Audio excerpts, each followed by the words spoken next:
কলেজের বাইরে দাঁড়িয়ে আছি, কেউ আমাকে ভিতরে ঢুকতে দিচ্ছে না। দারোয়ান মামাকে অনেকবার বলা হলেও সে আমাকে কিছুতেই ভিতরে ঢুকতে দিচ্ছে না। এমন সময় আমার সামনে দিয়ে আমার ফুফাতো বোন যাচ্ছে তার বান্ধবীদের সাথে। তার মানে আপুও এই কলেজে পড়ে। আগে তো জানতাম না। কোনো কিছু না ভেবেই আপুকে ডাক দিলাম। রুমি আপু একবার তাকালো, কিন্তু এমন ভাব করলো যেন আমাকে চেনে না, কোনো দিনও দেখেনি। আপু আর আপুর বান্ধবীরা চলে গেল, আমার সামনে দিয়ে চলে গেল। আপুর এক বান্ধবী বলেই দিল, তুই কি ওই ছোট লোকটাকে চিনিস? কেমন ক্ষত নোংরা জামা পরে কলেজের গেটের সামনে এসে মেয়েদেরকে বিরক্ত করছে। কত জায়গায় কত ছোট লোক দেখা যায়, তাই বলে কি আমার সবাইকে চিনতে হবে? কথাটা এমন করে বলল যে আমার শুনেই চোখে পানি চলে আসলো। আমি আর সেখানে না থেকে হাঁটা শুরু করলাম। হাঁটছি আর ভাবছি এখন আর বাড়িতে যাওয়া যাবে না, তখন আম্মা বুঝে যাবে যে আমাকে কলেজে ঢুকতে দেয়নি। আম্মু ঠিক কথাই বলেছিলেন, অত নামি কলেজে পড়ার দরকার নাই বাপ, আমরা যেমন তেমন কলেজে পড়াই ভালো। না, এক প্রকার জেদ নিয়েই ভর্তি হলাম কলেজে। আপনাদের আর কি পরিচয় দিব তাও বলি, আমি রাফি। এসএসসি অনেক কষ্ট করে পাশ করি। রেজাল্ট মোটামুটি হওয়ার কারণে একটা ভালো কলেজে পড়ার লোভটা সামলাতে পারিনি। আর আমার লোভের কি ফল পেলাম তা তো আপনারা দেখলেন। হাঁটতে হাঁটতে নদীর ধারে চলে এসেছি। এখন একটা গাছের নিচে বসে আছি। একা একা ভালো লাগছে না, কি আর করার, আশেপাশের পরিবেশ দেখছি। হঠাৎ করে মনে হলো আমার রুমিয়াপুর ব্যবহারটা। আমি জানি আমরা গরিব, একবেলা খেতে পারলে আরেক বেলা কি খাবো তা নিয়ে ভাবতে হয়। আর রুমিয়াপুরা অনেক বড় লোক, তার বাবা বড় ব্যবসায়ী। এইসব ভাবতে ভাবতে জোহরের আজান হলো। আমি আর কিছু না ভেবে সেখান থেকে চলে আসলাম বাড়িতে। বাড়িতে আসার পর, কিরে তোর কলেজ কেমন হলো? বাবা তোর সমস্যা হলে অন্য কলেজে পড়। না মা, কলেজটা অনেক ভালো, আর স্যাররা তো অনেক ভালো। জানো মা, স্যাররা তো অনেক যত্ন নিয়ে পড়ান আর খুব ভালো পড়ান। মিথ্যা হাসি দিয়ে বললাম, বাবা তুমি যা করবা মন দিয়ে করো, কেমন? আচ্ছা আম্মা। যা গোসল করে আয়, আমি খাবার দিচ্ছি। মা দাও, খুব খিদা লেগেছে। কিছুক্ষণ পর ফ্রেশ হয়ে আসলাম। তারপর আলু ভর্তা দিয়ে ভাত খেয়ে ঘুমিয়ে গেলাম। বিকেল 5:12 বাজে ঘুম থেকে উঠলাম। তারপর একটু বাইরে বের হয়ে নদীর পাড়ে বসে আছি। মাগরিবের আজান হলো। আমি বাড়িতে গিয়ে ফ্রেশ হয়ে বসে আছি। পড়ার ইচ্ছা আছে, কিন্তু বই নাই। বসে বসে ভাবছি, এমন সময় আব্বু আসলো। বাবা, কলেজ কেমন হলো? আলহামদুলিল্লাহ, আব্বু ভালোই হয়েছে। কিভাবে যে তোমার বইগুলো কিনে দিব ভেবে পাচ্ছি না। আব্বু, তুমি একটা কাজ করো তো, সব বইয়ের মোট কত দাম পড়বে আমাকে জানিও। আমি না হয় রাতে একটা কাজ জোগাড় করে তোমার বইগুলো কিনে দিব। আমি কিছুক্ষণ ভেবে বললাম, আব্বু আপনাকে চিন্তা করতে হবে না, কাল একটা দরখাস্ত করব যেন লাইব্রেরি থেকে আমাকে বই দেওয়া হয়। আব্বু কিছু না বলেই চলে গেলেন। হয়তো কষ্ট পেয়েছেন। এইদিকে আমি ভাবছি, আমি তো কলেজে ঢুকতেই পারলাম না, কি করে যে কি করব, এইসব ভাবতে ভাবতেই ঘুমিয়ে গেলাম। আম্মুর ডাকে ঘুম ভাঙলো। আম্মু বলল, রাফি ওঠো, নামাজ পড়তে হবে তো, ফজরে আজান হলো। কিছু না বলেই উঠে নামাজে গেলাম। নামাজ পড়ে বসে আছি। রাফি খেতে আয়, খাবার খেয়ে নে, কলেজে যাবি না? তারপর আমি খাবার খেতে গেলাম। কালকের কয়েক মুঠো ভাত ছিল, তাতে আম্মু বেশ কিছু পানি ঢেলে লবণ মরিচ দিয়ে ভাত মেখে দিলেন। আব্বু আগেই চলে গেছেন কাজে। আমি খাওয়া দাওয়া করে আম্মুর সাথে গল্প করে বাড়ি থেকে বের হলাম। কলেজে যাব তাই হাঁটতে হাঁটতে কলেজে আসলাম। দারোয়ান মামারা আজও আমাকে আটকিয়ে রাখলেন। আমি মনে মনে বললাম, আমাকে কলেজে না ঢুকতে দিলে আমি এখানেই দাঁড়িয়ে থাকব। এমন সময় একটা স্যার যাচ্ছিলেন, আমাদের কাণ্ড দেখে দাঁড়িয়ে গেলেন। কি হয়েছে এখানে? কিছু না স্যার, এই ছোট লোকটা বলছে সে নাকি এই কলেজে পড়ে। তোমাদের সমস্যা কোথায় আর তোমরা হাসছো কেন? স্যার আর কিছু না বলেই আমাকে সাথে নিয়েই ভেতরে গেলেন আর বললেন, তুমি তোমার ক্লাস খুঁজে ক্লাসে যাও, আমার একটু কাজ আছে। এই বলেই স্যার চলে গেলেন। আমি আমার ক্লাস খুঁজে পেলাম। ক্লাসে প্রবেশ করি, দেখি সবাই আমার দিকে তাকিয়ে আছে। মনে হচ্ছে আমি কোনো চিড়িয়াখানার পশু। না হয় আমি ক্লাসে প্রবেশ করে ভুল করে ফেলেছি। আমি আর কিছু না ভেবে, সামনের বেঞ্চ ফাঁকা ছিল তাই সেখানে বসে গেলাম। সবাই অবাক হয়ে আমার দিকে তাকিয়ে আছে, আর আমি তাকিয়ে আছি ঘড়ির দিকে। ঠিক 8 মিনিট পর একদল ছেলে ঢুকছে। সেটা দেখে ক্লাসে যারা ছিল সবাই দাঁড়িয়ে গেল। এটা দেখে আমিও দাঁড়িয়ে গেলাম। একটা ভদ্র ছেলে আমার সামনে এসে দাঁড়ালো। দেখে বোঝা যাচ্ছে অনেক বড় লোক, অনেক ধনী ফ্যামিলির ছেলে। আমি কিছু না ভেবেই তাকে সালাম দিলাম, আসসালামু আলাইকুম ভাই। একটা চর মেরে বলল, কুত্তার বাচ্চা, ছোট লোক, তুই কে আর তুই এখানে বসলি কেন? জানিস না আমি এখানে বসি? ছোট লোকের বাচ্চা, আমার জায়গাটা তো নষ্ট করলি। তুই এখানে আসলি কিভাবে? না থাক, তোকে বলতে হবে না, তুই যা এখান থেকে। আমি কোনো কিছু না বলে গালে হাত দিয়ে ওখান থেকে চলে আসছিলাম। তখন ছেলেটা, ছোট লোকের বাচ্চা, কালু আমার সামনে যেন তোকে আর না দেখি, তাহলে কিন্তু তোকে আমি খুন করে ফেলবো, বলে দিলাম। আমি কিছু না বলেই শুধু মাথা নাড়ালাম। তারপর শেষের একটা বেঞ্চে গিয়ে বসতে যাব, তখন দেখি একটা মেয়ে আমার দিকে তাকিয়ে আছে। আপনি কি কিছু বলবেন? ওই ছোট লোকের বাচ্চা, তোর তো সাহস কম না, তুই আমার সাথে কথা বলতে এসেছিস? তারপর আরো কটু কথা বলল। আমি শুধু শুনে যাচ্ছি, একটা কথা বলতে পারলাম না। এমন সময় স্যার আসলেন, সবাই সবার জায়গায় বসলো। আমি দাঁড়িয়ে আছি। স্যার আমাকে দেখে বলল, এই ছেলে এদিকে আয়। আমি গেলাম। তুই এখানে কেন? আর তোকে এখানে কে ঢুকতে দিল? ভিক্ষে করার জন্য কলেজেও চলে এসেছিস ছোট লোক একটা? যা এই ক্লাস থেকে বের হ। স্যার আমাকে ক্লাস থেকে বের করে দিলেন। আমি বাইরে বের হয়ে দরজায় দাঁড়িয়ে স্যারের ক্লাসটা করছিলাম। এমন সময় প্রিন্সিপাল স্যার আমাদের ক্লাসের সামনে আসলেন। স্যার আমার কাছে এসে বললেন, বাবা তুমি বাইরে কেন? আমি স্যারকে দেখে অবাক, ইনি তাহলে আমাদের কলেজের প্রিন্সিপাল স্যার? আমি চুপ করে আছি। প্রিন্সিপাল স্যার বলল, চলো ক্লাসে। আমি স্যারের পিছে পিছে গেলাম। স্যার আমাকে বসতে বলে কিছু কথা বলে চলে গেলেন। আমি বসে আছি শেষের ওই মেয়েটার পাশে, কারণ কোনো বেঞ্চ ফাঁকা নাই। প্রিন্সিপাল স্যার যাওয়ার পর মেয়েটা দাঁড়িয়ে, স্যার, আমি এই ছোট লোকের বাচ্চাটার সাথে বসতে পারবো না। ছোট লোকটা শরীর থেকে কুত্তার মতো গন্ধ লাগছে। এটা শুনে ক্লাসের সবাই হাসতে লাগলো, আর আমার লজ্জাতে চোখে পানি চলে আসলো। আমি দাঁড়িয়ে দাঁড়িয়ে সেই দিন সব ক্লাস করে যাচ্ছি, আর সব স্যারগুলোর মুখে একই কথা, ছোট লোক আর কালু। সেই দিন ক্লাস করে বের হচ্ছি, এমন সময় প্রিন্সিপাল স্যারের সাথে আমার দেখা। আমি স্যারকে আমার সব সমস্যার কথা বললাম। স্যারের মনে হয় আমার উপর একটু মায়া হলো, তাই স্যার নিজেই বললেন, আমার সাথে আসো। আমি স্যারের পিছে পিছে গেলাম। এটা তো লাইব্রেরি। স্যার আমাকে বইগুলো দিলেন। আমি অনেক খুশি, তাই বইগুলো নিয়ে তাড়াতাড়ি করে বাইরে যাচ্ছিলাম। এমন সময় কিছু একটার সাথে ধাক্কা খেলাম। তাকিয়ে দেখি রুমি আপু পড়ে আছে। আমি কিছু না ভেবেই আপুকে উঠাতে গেলাম তার হাত ধরে। আপু বলল, কুত্তার বাচ্চা, তোর এত বড় সাহস! এটা বলেই আমাকে যা নয় তা বলেই আমাকে মারতে শুরু করলো। আর এমন সময় পুরো কলেজ আমাদের দিকে তাকিয়ে আছে। প্রিন্সিপাল স্যার আসলেন। রুমি আপু আমার নামে মিথ্যা কথা বলা শুরু করলো। জানি সবাই বিশ্বাস করলো। প্রিন্সিপাল স্যার আমাকে টিসি দিয়ে কলেজ থেকে বের করে দিলেন। আমি সেই দিন অনেক কেঁদেছি। আচ্ছা আপনারাই বলেন, আমি গরিব বলে কি আমি ভালো কলেজে পড়তে পারবো না? আমি গরিব বলেই কি আমার বেঁচে থাকার কোনো অধিকার নাই? আমি গরিব, তাই আমাকে যা তা বলে অপমান করবে। আমরা গরিব তাই বলেই আমরা ছোট লোক, তাই আমরা এই সমাজে এত অবহেলিত। আচ্ছা আপনারা তো অনেক ধনী, আমরা কি ইচ্ছে করে গরিব ঘরে জন্ম নেই? আরে ভাই, আমরাও মানুষ, আমাদেরও বেঁচে থাকতে ইচ্ছা করে স্বাধীনভাবে। আমাদের মানুষ বলে একবার কাছে টেনে দেখেন, এই ছোট লোকদের একটা সুযোগ দিয়ে দেখেন, তারাও আপনাদের মতো মানুষ হবে ঠিকই, তারাও আদর্শ মানুষে রূপান্তরিত হবে। আমরা কি পারি না এই ছোট লোকদের নিয়ে এই সুন্দর পৃথিবীটাকে আরো সুন্দর করে গড়ে তুলতে? আমি সেই দিন অনেক কেঁদেছিলাম। সেই দিন কারো সাথে কোনো কথা না বলে সারা দিন কেঁদেছিলাম। আম্মু আমাকে অনেকবার বলেছেন কি হয়েছে, আমি আর কিছু বলতে পারিনি সেই দিন। আমি সারা দিন কিছু খাইনি। রাতে শুয়ে শুয়ে ভাবছি আমি আর এই নিষ্ঠুর শহরে থাকবো না, যে শহরে আমার কোনো মূল্য নেই, কুত্তার মতো ব্যবহার করে সবাই। আজ রাতেই চলে যাব ভেবে সবকিছু ছেড়ে কাউকে কিছু জানাবো না। এমন সময় আব্বু আম্মুর কথা মনে হলো। তাদের হাস্যোজ্জ্বল চেহারাটা আমার চোখের সামনে ভেসে উঠল। এইসব ভাবতে ভাবতেই সকাল হয়ে গেছে। চারিদিকে ফজরের আজান হচ্ছে। রাতের অন্ধকারটা কেটে যাচ্ছে।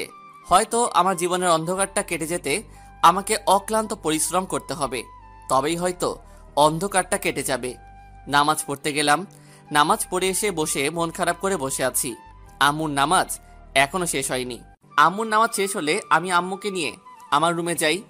আম্মু আমার দিকে তাকিয়ে আছে, আর তাকিয়ে থাকতে থাকতেই কাঁদতে কাঁদতে বললেন, বাবা তোমার কি হয়েছে? কাল থেকে কিচ্ছু খাওনি। আম্মুর কান্না দেখে আমি আর নিজেকে সামনে রাখতে পারলাম না। নিজেকে কিছুটা সামনে নিয়ে আমি আম্মুকে সবকিছু খুলে বললাম। আরো বললাম, আম্মু, আমি আর এই নিষ্ঠুর শহরে অবহেলার পাত্র হয়ে থাকতে চাই না। আম্মা, তুমি আমাকে অনুমতি দাও, আমি এই শহর থেকে চলে যাব। আর তোমাদের আমাকে নিয়ে চিন্তা করতে হবে না। আমি নিজে কাজ করে নিজের খরচ চালাতে পারবো। এই কথা শুনে আম্মু কোনো কথা না বলেই রুম থেকে বেরিয়ে গেলেন। আমি একাই বসে আছি। এমন সময় আব্বু আম্মু দুজনেই আসলেন। আব্বু আমার দিকে তাকিয়ে আছেন আর আমি নিচের দিকে। আব্বু আমাকে অবাক করে দিয়ে আমাকে জড়িয়ে ধরে কাঁদতে লাগলেন আর বললেন, এত কিছু হয়ে গেছে, আগে বলনি কেন? তুমি কি সত্যি বাইরে কোথাও চলে যেতে চাও? আমি মাথা নেড়ে হ্যাঁ বললাম। তারপর আব্বু ফোনটা বের করে কাকে যেন ফোন দিলেন। বেশ কিছুক্ষণ কথা বলার পর আমাকে বললেন, কাল তুমি ঢাকায় যাচ্ছ তোমার ছোট চাচার বাড়িতে, সকাল 7টার বাসে, মনে থাকে যেন। এটা বলেই আব্বু চলে গেলেন। আম্মু তখনও আমার কাছেই ছিলেন। আমি আম্মুকে বলতে লাগলাম, আম্মু, আমার ছোট চাচা আছে আর আমি জানতাম না। আর আমার চাচা কেমন মানুষ যে তার বড় ভাই ভাবি এমনকি আমার সাথেও কোনোদিন দেখা করেননি, কথা বলেননি। তোর চাচার কোনো দোষ নাই বাবা। আমরা কোথায় আছি তোমার চাচা জানে না, আমরা কেউ তাদের কিছু বলিনি। আমি অবাক হয়ে আম্মুকে বললাম, কেন আম্মু? আম্মু কিছুক্ষণ চুপ থাকার পর বলতে শুরু করলেন, তোর আব্বু আর আমি একই কলেজে একই ডিপার্টমেন্টে পড়তাম। তোর আব্বু আমাকে অনেক পছন্দ করতেন। আমাকে অনেকবার বলার পরও আমি রাজি হইনি। তিনি আমার উপর জোর করা শুরু করলেন। তোর দাদু ভাই ছিলেন একজন প্রভাবশালী লোক। কোনো না কোনোভাবে আমার আর তোর বাবার কথা জানতে পারে। তোর নানু ভাইকে আর আমাকে অনেক অপমান করেন। তারপর থেকে আমার কলেজে যাওয়া বন্ধ হয়ে যায়। আমার খোঁজে তোর আব্বু বেশ কয়েকবার আমার বাড়িতে এসেছিল। একদিন আমার বাবা খুব অসুস্থ হয়ে যান। আমরা অনেক গরিব ছিলাম, তাই চিকিৎসার ব্যবস্থা করতে পারিনি, যার ফলে আমার বাবা মারা যান। আর আমার আর কেউ ছিল না। তোর বাবা যে কিভাবে জানতে পেরেছিল আমার বাবা মারা গেছেন, সাথে সাথে তিনি বাবার দাফনের সাথে আমারও দায়িত্ব নেন। দাফন কাজ শেষ হলে তোর আব্বু আমাকে নিয়ে কাজী অফিসে নিয়ে যান। কাজী অফিসের সামনে যেয়ে তোর বাবা দুইজন বন্ধুকে কল দিলে তারাও চলে আসেন। আমাদের বিয়ের কাজটা শেষ হলে তোর আব্বু আমাকে নিয়ে তোর দাদুর কাছে যান। আমাকে দেখে তোর দাদু এতটাই রেগে যান যে আমাদেরকে মেনে নেওয়া তো দূরের কথা, তোর আব্বুকে ত্যায্য করে দিলেন, তার সাথে সকল সম্পত্তি থেকেও। সেদিন তোর আব্বু অনেক কেঁদেছিল। জানিস বাবা, তোর আব্বুকে আমি সেই দিন আর আজকে কাঁদতে দেখলাম। এর আগে কোনো দিনও দেখিনি। যতই কষ্ট পান না কেন, হাসি মুখে সব সামলিয়েছেন। তোর আব্বু আমাকে নিয়ে ঢাকা থেকে রাজশাহী চলে আসেন, আর তাদের সাথে কোনো যোগাযোগ করার চেষ্টা করিনি। এটা বলেই আম্মু নিজের আঁচলে মুখ লুকিয়ে কান্না করতে করতে চলে গেলেন। আমার মনটা খুব খারাপ হয়ে যায়। এমন সময় বন্ধু নাসিফের ফোন। আমি রিসিভ করা মাত্রই নাসিফ বলল, কোথায় রে, একটু দেখা কর, কাজ আছে। আমি আর কিছু না বলে দেখা করতে গেলাম। নাসিব আমার ভাইয়ের থেকেও বড় কেউ যদি থাকে তাহলে সেটা নাসিব নিচেই। আমাকে দেখে নাসিব বোঝে যায় আমার মন খারাপ, তাই আমাকে নিয়ে নদীর পাড়ে নিয়ে যায়। আমি আর নাসিব অনেকক্ষণ বসে আছি, কেউ কোনো কথা বলছি না। দোস্ত, তোর কি হয়েছে বলতো? তোর মন খারাপ থাকলে আমারও মন খারাপ হয়ে যায়। আমি আর নাসিফের কাছে কোনো কিছু না লুকিয়ে সবকিছু খুলে বললাম। কলেজে যা যা হয়েছে সবকিছু বললাম। নাসিফ শুনে আমাকে অবাক করে দিয়ে জড়িয়ে ধরেই কান্না করে দেয়, আর তার সাথে আমিও। আমাদের কথা হলে জোহরের আজান হলো। আমি আর নাসিফ ওখান থেকে উঠে বাড়ির দিকে যাচ্ছি। হঠাৎ করে ফুপির কথা মনে হওয়াতেই চলে আসলাম ফুপির বাড়িতে। ফুপির বাড়ির কাছে আসতেই আমার মাথায় নোংরা পানি পড়ল। কে ফেলেছে দেখার জন্য ওপরে ছাদে তাকাতেই দেখি রুমি। রুমি বলে, কিরে ছোট লোক, আমাদের বাড়িতে কি আর কেমন দিলাম? এটা বলেই হাসতে লাগলেন, আর আমি শুধু মুচকি হেসে চলে আসলাম। ওপরে উঠতেই দেখলাম ফুপা বসে আছেন আর কি যেন একটা পড়ছেন। আমি কাছে গিয়ে, আসসালামু আলাইকুম ফুপা, কেমন আছেন? ভালো। ফুপা, ফুপি কোথায় আছেন একটু বলবেন? দেখছিস না আমি কাজ করছি, বিরক্ত না করে যা তো এখান থেকে। ফুপা একটু উচ্চ গলায় কথাটা বলেছেন, যার ফলে ফুপি শুনতে পান। এমন সময় ফুপি আস্তে আস্তে বলল, কি হয়েছে আর কার সাথে এমন করে কথা বলছো? ফুপি আমাকে দেখেই খুশিতে জড়িয়ে ধরে বললেন, আরে রাফি, কখন আসলি? কেমন আছিস? এখন তো তোরা আর আসিস না, আমাদের কথা এখন আর মনে পড়ে না। এই কথাগুলো একবারে বললেন। আমাদের কথা বলা দেখে ফুপা চলে গেলেন। আমি দেখেও না দেখার ভান করে রইলাম আর বললাম, ফুপি, তোমাকে অনেক দেখতে ইচ্ছা করছিল তাই চলে আসলাম। আরো অনেক কথা বললাম। বেশ কিছুক্ষণ পর রুমি আসলো আর বলতে লাগলো, কিরে ছোট লোকের বাচ্চা, এখনো যাসনি নাকি দুপুরে খেয়ে যাবি? কথাটা শেষ না হতেই ফুপা বলে উঠলেন, রুমি কি বলছো এসব? কুকুরের পেটে কি ঘি হজম হয়? আর রাফি তুই এগুলো খেয়ে হজম করতে পারবি? এটা বলেই দুজনে হাসতে থাকে। এটা দেখে ফুপি আমার হাত ধরে নিচে নিয়ে আসলেন আর আমাকে জড়িয়ে ধরে কাঁদতে কাঁদতে বলেন, রাফি শোনা, তুই আর আমাদের বাড়িতে আসিস না। তোকে এরা এত অপমান করে, আমারই খারাপ লাগে। এটা বলেই আমাকে ছেড়ে দিয়ে চলে গেলেন। আমি ভাবছি ছোট লোকের আবার মান সম্মান আর অপমান হতে হতে এখন আর গায়ে লাগে না। এসব ভাবতে ভাবতেই ফুপিদের বাড়ি থেকে বের হলাম। হঠাৎ করে আমি লক্ষ্য করলাম আমার সামনে একটা সুন্দর গাড়ি দাঁড়িয়ে আছে। গাড়িটা দেখে মনে হচ্ছে অনেক দামি গাড়ি। অনেকক্ষণ তাকিয়েছিলাম গাড়িটার দিকে। হঠাৎ গাড়ির ভিতর থেকে একজন ভদ্রমহিলা নেমে আসলেন। আমি তখনও সেখানেই রয়েছি। সেখানে তিনি নামার সাথে সাথে আমাকে বললেন, তুমি আমাকে কি একটু সাহায্য করতে পারবে? জি। আমার গাড়িটার একটু সমস্যা হয়েছে, একটু বলবে গ্যারেজটা কোথায়? আমি কি একটু দেখতে পারি? তুমি কি পারবে? একটু চেষ্টা করে দেখতে পারি, আমার সামান্য একটু অভিজ্ঞতা আছে।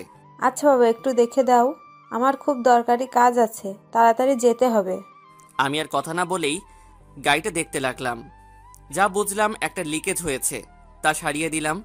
আমি বললাম, এবার গাড়িটা দেখেন তো ঠিক আছে কিনা। মহিলা গাড়িতে উঠলেন আর গাড়িটা স্টার্ট দিলেন। গাড়িটা চালু হলো। তিনি নেমে আসলেন আমার কাছে। বাবা, এই টাকাগুলো রাখো, তোমার কাজে লাগবে। কিছু টাকা আমার দিকে এগিয়ে দিয়ে, মাফ করবেন ম্যাম, আমার এই টাকাগুলো লাগবে না, আমার জন্য দোয়া কইরেন, তাহলে আমি খুশি। উনি আর কোনো কথা না বলে গাড়িতে করে চলে গেলেন। আমিও আর কোনো কথা না ভেবেই বাড়িতে চলে আসলাম। কি রে আব্বু, আজ এত দেরি হলো যে? খাবি কখন? একসঙ্গে খাবো, তাই বসে আছি। আম্মু, তুমি এখনো খাওনি? তুমি 10 মিনিট দাঁড়াও, আমি ফ্রেশ হয়ে আসি। কিছুক্ষণ পর খাওয়া দাওয়া শেষ করে আম্মুর সাথে চাচা ও তার পরিবার সম্পর্কে অনেক কিছু জানলাম। বিকেলে নাসিব ফোন দিল, আবার বের হলাম। আজ বিকালে অনেক জায়গায় ঘুরলাম, অনেক কিছু করলাম। লাস্টে একটা জায়গায় বসলাম, আমাদের প্রিয় জায়গা, নদীর পাড়ে বসে আছি। এমন সময় নাসিব বলল, রাফি, কাল তো ঢাকায় যাবি, আমাকে ভুলে যাবি না তো? আমি কিছু না বলেই জড়িয়ে ধরলাম আর বললাম, আমার তো ভাই নাই, তুই আমার সেই ভাই, তোকে আমি কিভাবে ভুলবো বল। নাসিব আর আমি গল্প করতে করতে আমাকে বলল, রাফি চল তো, আমার বাড়িতে একটু কাজ আছে। আমি জানি না কিসের জন্য আমাকে নিয়ে যাচ্ছে, হয়তো আন্টিদের সাথে দেখা করাবে, তাই আমি আর না করলাম না। 20 মিনিট হাঁটার পর রাফির বাড়িতে গেলাম। আন্টির সাথে আমি আর নাসিব আড্ডা দিলাম। আড্ডা দিয়ে আমি যখন চলে আসব, তখন আমাকে নাসিব কয়েকটা প্যাকেট দিয়ে বলল, ঢাকাতে গিয়ে এগুলো খুলিস। আমি দেখলাম তার চোখের কোণে পানি, তাই আমি প্যাকেটগুলো নিয়েই বের হয়ে গেলাম। আর কোনো কথা বলিনি। রাত 10টা 9-এর দিকে বাড়িতে পৌঁছালাম। বাড়িতে গিয়ে আব্বু, আমি আর আম্মু একসঙ্গে খাবার খেলাম। এটাই হয়তো আমার শেষ খাওয়া। জানি না আর কবে আবারও একসঙ্গে খেতে পারবো কিনা। অনেক রাত হলো, সবাই ঘুমিয়ে গেছে, আমার আর ঘুম আসছে না। আমার প্রাণের শহর রংপুর ছেড়ে কাল চলে যেতে হবে। ভাবতেই অবাক লাগে, আজ গরিব বলেই আমার প্রিয় মানুষগুলোকে ছেড়ে অচেনা জায়গায় যেতে হচ্ছে। এসব ভাবছি আর চোখ থেকে পানি পড়ছে। ভাবতে ভাবতে ঘুমিয়ে গেলাম।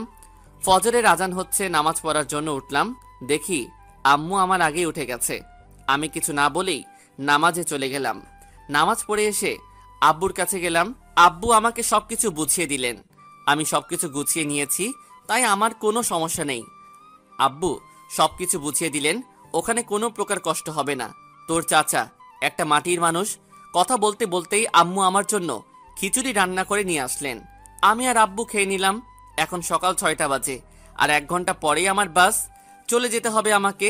আমি গোসল করে রেডি হতে যাব, তখন আব্বু আমাকে একটা শার্ট ও একটা প্যান্ট দিলেন আর বললেন, এগুলো পরে আয়, আমি বাইরে আছি।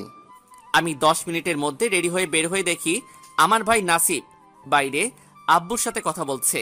আমি আম্মুর থেকে বিদায় নিতে যাব, এমন সময় আম্মু কান্না করে দিলেন। আম্মু, তুমি কান্না করলে আমি কিভাবে যাব? তুমি আমার জন্য দোয়া করো, আর আমার জন্য একদম চিন্তা করো না। আমি তো প্রতিদিন তোমার সাথে ফোনে কথা বলবো। রাফি, দেরি হয়ে যাচ্ছে তো, আসো। জি আব্বু। আমি, আব্বু আর নাসিব বাস স্ট্যান্ডে আসলাম, আর 15 মিনিট পর আমাদের বাস ছাড়বে। আমি আব্বুকে জড়িয়ে ধরে কান্না করে দিলাম। আব্বু, আপনাদের ছেড়ে আমাকে চলে যেতে হবে, এটা আমি স্বপ্নে ভাবতে পারি না। আমার জন্য দোয়া করবেন আপনি, আমি যেন আপনার নাম উজ্জ্বল করতে পারি। তুমি আমাদের নিয়ে চিন্তা করো না, নিজের খেয়াল রেখো। আমি যাওয়ার সময় নাসিবকে জড়িয়ে ধরে চলে আসলাম। আমার সিট জানালার পাশে, বাস ছেড়ে দিচ্ছে। আমি মাথা বের করে দেখলাম নাসিব কান্না করছে। আমি তাদের বিদায় দিলাম। বাস আপন মনে চলছে। আমি বাইরে তাকিয়ে আছি আর নীরবে চোখের পানি ঝরাচ্ছি। সত্যি খুব কষ্ট লাগছে আমার, কেন যেন ঘুম ঘুম লাগছে। তাই কিছুক্ষণের মধ্যেই ঘুমিয়ে গেলাম। হঠাৎ করে মনে হচ্ছে কেউ আমাকে ডাকছে, তাই তাকিয়ে দেখলাম একটা মেয়ে। কিছু বলবেন? কিছু মনে না করলে আমাকে কি আপনার সিটটা দেওয়া যাবে? আমার একটু সমস্যা আছে তো। আমি আর কিছু না বলেই সরে গেলাম। তারপর আবার একটা ঘুম। 2 ঘন্টা যাওয়ার পর একটা খাবারের বিরতি দেওয়া হলো। আমি উঠে দেখি আমার পাশের মেয়েটা নেই। হঠাৎ করে লক্ষ্য করলাম মেয়েটা আসলো, এসে বলল, একটু সরেন, আমি আমার সিটে যাব। মেয়েটা এমন ভান করলো যে সিটটা তার নিজেরই। আমি বিরক্ত একটা ভাব নিয়ে বললাম, সিটটা চাওয়ার সময় কত মিষ্টিভাবে বললেন, আর এখন? আমার যা ইচ্ছা তাই করব, আপনাকে কেন বলতে হবে? আমি কোনো কথাই বললাম না। বাসটা চলতে শুরু করলো। আমি আর কোনো কথাই বললাম না। আমার খুব খিদে লেগেছে, তাই আমি আমার ব্যাগটা খুঁজতে লাগলাম। কিছু আছে নাকি আশা করি কিছুই থাকবে না, কারণ আমি তো কিছুই নেইনি। খুঁজতে খুঁজতে পেয়ে গেলাম আমার ব্যাগে একটা টিফিন বাটি। বাটিটা খুলে দেখলাম খিচুড়ি আছে। আমি খাওয়ার জন্য পানির বোতল খুঁজতে লাগলাম, কিন্তু পাচ্ছি না। হঠাৎ আমার সামনে একটা বোতল দেখতে পেলাম। আমি দেখলাম আমার পাশের মেয়েটা দিল আর বলল, আমি আপনাকে এমনি এমনি বোতলটা দিচ্ছি না, আমারও খিদা লাগছে। আমি আপনার খাবার থেকে একটু ভাগ বসাবো তো, তাই। মেয়ে তো নয়, মনে হয় রাক্ষসী। আমি উপায় না পেয়ে মাথা নাড়ালাম। তারপর আমি ওই মেয়েকে কিছু খাবার দিলাম আর আমি খেলাম। খাওয়া শেষ করলাম। মেয়েটাকে ধন্যবাদ দিয়ে আবার ঘুমানোর প্রস্তুতি নিচ্ছি, কারণ জানালার ধারে হলে হয়তো বাইরের দৃশ্য দেখতে পারতাম। এমন সময় মেয়েটা বলল, আমি ঈশিতা, আপনার নাম কি? আমার নাম রাফি, আমার বাড়ি রংপুরে। আপনার সাথে পরিচিত হয়ে ভালো লাগলো। আপনার কিন্তু একটু বেশিই ভাব। কিছু বললেন আমাকে? আরে না, কিছু না, আপনার নামটা কিন্তু সুন্দর। ধন্যবাদ। এইভাবে আরো অনেক কথা হলো। আসলে এই মেয়েটা অনেক ভালোই। কথা বলতে বলতে কখন যে ঢাকায় চলে আসলাম বুঝতেই পারিনি। বাস থেকে নেমে গেলাম, কিন্তু ঈশিতাকে দেখলাম না। মনে হয় চলে গেছে। আমি তো ঢাকার কিছুই চিনি না, তাই বাস স্ট্যান্ডে বসে আছি। এমন সময় আব্বু ফোন দিল। আমি ফোনটা ধরলাম। আসসালামু আলাইকুম আব্বু, আমি এখনই বাস থেকে নামলাম। তোর চাচা ওখানেই আছেন, ফোন দে। জি আচ্ছা আব্বু। আব্বুর সাথে কথা বলে আমি ফোনটা দিলাম ছোট চাচাকে। ফোন ধরলো চাচা। হ্যাঁ রাফি, তুমি কোথায়? আমি তো বসে আছি, কালো শার্ট প্যান্ট পরে। আপনি কোথায়? তুমি কি কালো শার্ট আর কালো প্যান্ট পরে আসো, আর তোমার হাতে লাল কালারের ব্যাগ আছে? জি চাচা। আমি দেখতে পাইছি। চাচা আসলো। চাচা আমাকে দেখেই বলল, রাফি, তোমার আব্বু কেমন আছেন? ভাইজানকে কতদিন দেখিনি, ভাবি কেমন আছেন? জি ভালো আছেন। আপনি কেমন আছেন? আমি ভালোই আছি। তুমি কিন্তু তোমার আব্বুর মতোই হয়েছো। আমি আর চাচা একটা গাড়িতে উঠলাম। গাড়ি চলতে লাগলো। চাচার গাড়ি চলছে, আমি গাড়ি জানালা দিয়ে বাইরে তাকিয়ে আছি। কত বড় বড় দালান কোঠা, কত সুন্দর সুন্দর। এই ঢাকাতে না আসলে জানতেই পারতাম না আমাদের বাংলাদেশেও এত বড় বড় দালান কোঠা আছে। এইসব দেখতে দেখতে আমাদের গাড়ি থামলো। চাচা আমাকে বলল গাড়ি থেকে নামতে। আমি গাড়ি থেকে নেমেই অবাক, এটা কিভাবে বাড়ি হতে পারে? এটা তো একটা রাজপ্রাসাদ। আমি বাইরে থেকেই দেখে অবাক হয়ে গেলাম। এত সুন্দর আর এত বড় বাড়ি আমি দেখিনি। চাচা আমাকে ভিতরে নিয়ে গেলেন। আমি ভিতরে গিয়ে দেখে তো আরো বেশি অবাক। সোনার রঙে সাজানো তাদের বাড়ি, একটা রাজমহলকেও এটা হার মানায়। চাচা আমাকে বলল যে, চলো তোমার রুমটা দেখিয়ে দেই। আমি মাথা নেড়ে ইশারায় সম্মতি দিলাম। চাচা আগে যাচ্ছেন আর আমি তার পিছনে যেতে যেতে আমি বাড়িটা সব কিছু দেখতে দেখতে চাচাকে হারিয়ে ফেললাম। তাই আমি অন্য কোথাও না গিয়ে ওখানেই দাঁড়িয়ে রইলাম। এমন সময় এক মহিলা বললে ভুল হবে, কারণ একটা যুবতী কন্যা দেখতে খুবই সুন্দর, একদম রাজকন্যা। আমি যেন সারা বছর পার করে দিতে পারবো তার দিকে অপলক দৃষ্টিতে তাকিয়ে। আমি অপলক দৃষ্টিতেই তাকিয়ে আছি তার দুটো সরল চোখে। হঠাৎ করে আমার গাল ব্যথা করতে শুরু করলো। আমি বোঝার চেষ্টা করতে লাগলাম কি হয়েছে আমার। অবশেষে মেয়েটার কথাই বুঝতে পারলাম আমার গালে একটা থাপ্পড় দিয়েছে। আমি কিছু না বলেই নিচের দিকে তাকিয়ে আছি, আর মেয়েটা বলা শুরু করলো, ওই তুই কে রে? এমন খ্যাত হনুমানের মতো দেখতে, মাথায় আবার তেলও দিস। তোরে এখানে কে ঢুকতে দিল? আমার কথা না শুনেই দারোয়ানকে ডাকতে লাগলো। তার চেঁচামেচিতে চাচা নিচে আসলো। আমি মাথা নিচুই করে আছি, কোনো কথা বলছি না। কি রে কাউয়া বিড়াল, কথাও বলতে জানিস না দেখছি। তোর মতো ছোট লোকদের কেন যে আমাদের বাড়িতে দেখতে হয়? তোর সাহস কি করে হয় আমাদের বাড়িতে এইভাবে ঘুরে বেড়ানোর? এটা বলেই আনিশার গায়ে যত জোর ছিল তত জোর দিয়েই আমাকে একটা থাপ্পড় মারলো। থাপ্পড়টা এত জোরে ছিল যে আমার ঠোঁট কেটে রক্ত বের হয়ে গেছে। আমার চোখেও কি কারণে পানি চলে এসেছে, মাথাটা ঝিমঝিম করছে, তাই আমি সেখানে বসে গেলাম। এমন সময় চাচা এসে তার একমাত্র আদরের রাজকন্যাকে একটা থাপ্পড় দেয় আর বলে, এই ছেলেটা কে তুমি জানো? যাও ওর কাছে ক্ষমা চাও। আমি কোনো মানুষরূপী কোনো পশুর কাছে ক্ষমা চাইতে পারবো না। আনিশা এটা বলেই কান্না করতে করতে চলে গেল। আমি পরিস্থিতি স্বাভাবিক করার জন্য বললাম, চাচা আমার রুমটা একটু দেখিয়ে দিবেন? চলো। চাচা আমাকে রুম দেখিয়ে দিয়ে বললেন, জানো রাফি, এটা তোমার আব্বুর ঘর। আমি যত্ন করে রেখেছি এই ঘরটাকে। আমি আমার ভাইজানকে অনেক ভালোবাসি। থাক সেই কথা, তুমি ফ্রেশ হয়ে আসো, আমরা একসাথে লাঞ্চ করব। আমারও খুব খিদা লেগেছে, তাই হ্যাঁ বলে দিলাম। আমি ফ্রেশ হতে যাব। এমন সময় চাচা আমার হাত ধরে বললেন, বাবা তুমি তোমার বোনটাকে মাফ করে দাও। ও এমনই, কিন্তু বন্ধু হয়ে গেলে বুঝতে পারবে যে এটা সেই আগের আনিশা না। আর ওর ব্যবহারের জন্য আমি তোমার কাছে ক্ষমা চাইছি। ছোট মানুষ, না জেনেই ভুল করেছে। তুমি বাবা ওর উপর রাগ করে থেকো না। আব্বু ঠিকই বলেছিল, তার ভাই মাটির মানুষ। চাচা আপনি আমাকে সত্যি এইবার লজ্জায় ফেললেন। আমি কিছু মনে করিনি, আর আমারও একটা ভুল হয়েছিল। চাচা আমার খুব খিদা লেগেছে, আপনি খাবারের ব্যবস্থা করেন, আমি ফ্রেশ হয়ে আসছি। চাচা চলে গেলেন। ওইদিকে আনিশা, ওই ছোট লোকটার জন্য আজ বাবা আমার গায়ে হাত তুলেছেন। বাবা আমাকে কোনোদিনও বকা দেননি। আর কোথাকার কোন গেও ভূতের জন্য আজ আমাকে থাপ্পড় মারলো। তোকে আমি উচিত শিক্ষা দেবো, ছোট লোকের বাচ্চা। তুই তৈরি থাক, এই আনিশাকে জিনিস তুই হারে হারে বুঝবি। আমি ফ্রেশ হয়ে বের হলাম, ব্যাগ থেকে কাপড় বের করছি। এমন সময় নাসিফের দেওয়া প্যাকেটগুলো খুললাম। প্যাকেট খুলেই আমি অবাক, কারণ ওগুলোতে কাপড় আছে আর তার সাথে কিছু টাকাও আছে। আমি নাসিফকে ফোন দিচ্ছিলাম, তখনই দেখি নাসিফ কল দিয়েছে। রাফি, ঠিক মতো পৌঁছেছিস? তোর চাচাকে খুঁজে পেয়েছিস? দোস্ত, আমি এখন চাচার বাড়িতেই আছি, এখানে আমার কোনো সমস্যা নেই। রাফি, আন্টির সাথে কথা বল। দে। বাবা রাফি, ঠিক মতো পৌঁছাচ্ছিস তো? যেতে কোনো অসুবিধা হয়নি তো? আম্মু, আমার কোনো অসুবিধা হয়নি। চাচা চাচি অনেক ভালো মানুষ, তোমরা আমাকে নিয়ে চিন্তা করো না। আমি বেশ কিছুক্ষণ কথা বলে খেতে গেলাম। খাবার টেবিলে গিয়ে দেখি তানিশা বসে আছে, আর তার পাশেই চাচি আর চাচা সামনের একটা চেয়ারে বসে আছেন। আমি দাঁড়িয়ে আছি, কোথায় বসবো তাই। তখন চাচা আমার পরিস্থিতি বুঝে আমাকে দোকানে একটা চেয়ারে বসতে বললেন। আমি যে বসতে যাব অমনি আনিশা খাবার টেবিল থেকে উঠে চলে গেল। আমরা তিনজনেই খাওয়া শুরু করলাম।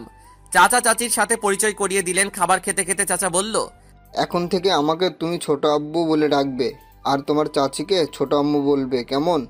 কোনো সমস্যা হলে বা কিছু লাগলে কোনো লজ্জা না করে বলবা। মনে করো আমরাই তোমার আব্বু আম্মু। আমি মাথা নেড়ে সম্মতি দিলাম। খাওয়া শেষ হলে আমি রুমে গিয়ে শুয়ে পড়ি। অনেক ক্লান্ত লাগছে। শোয়া মাত্রই আমার ঘুম চলে আসে। আমি ঘুমিয়ে একদম রাত পার করে দিলাম। ফজরের আজানে আমার ঘুম ভাঙলো।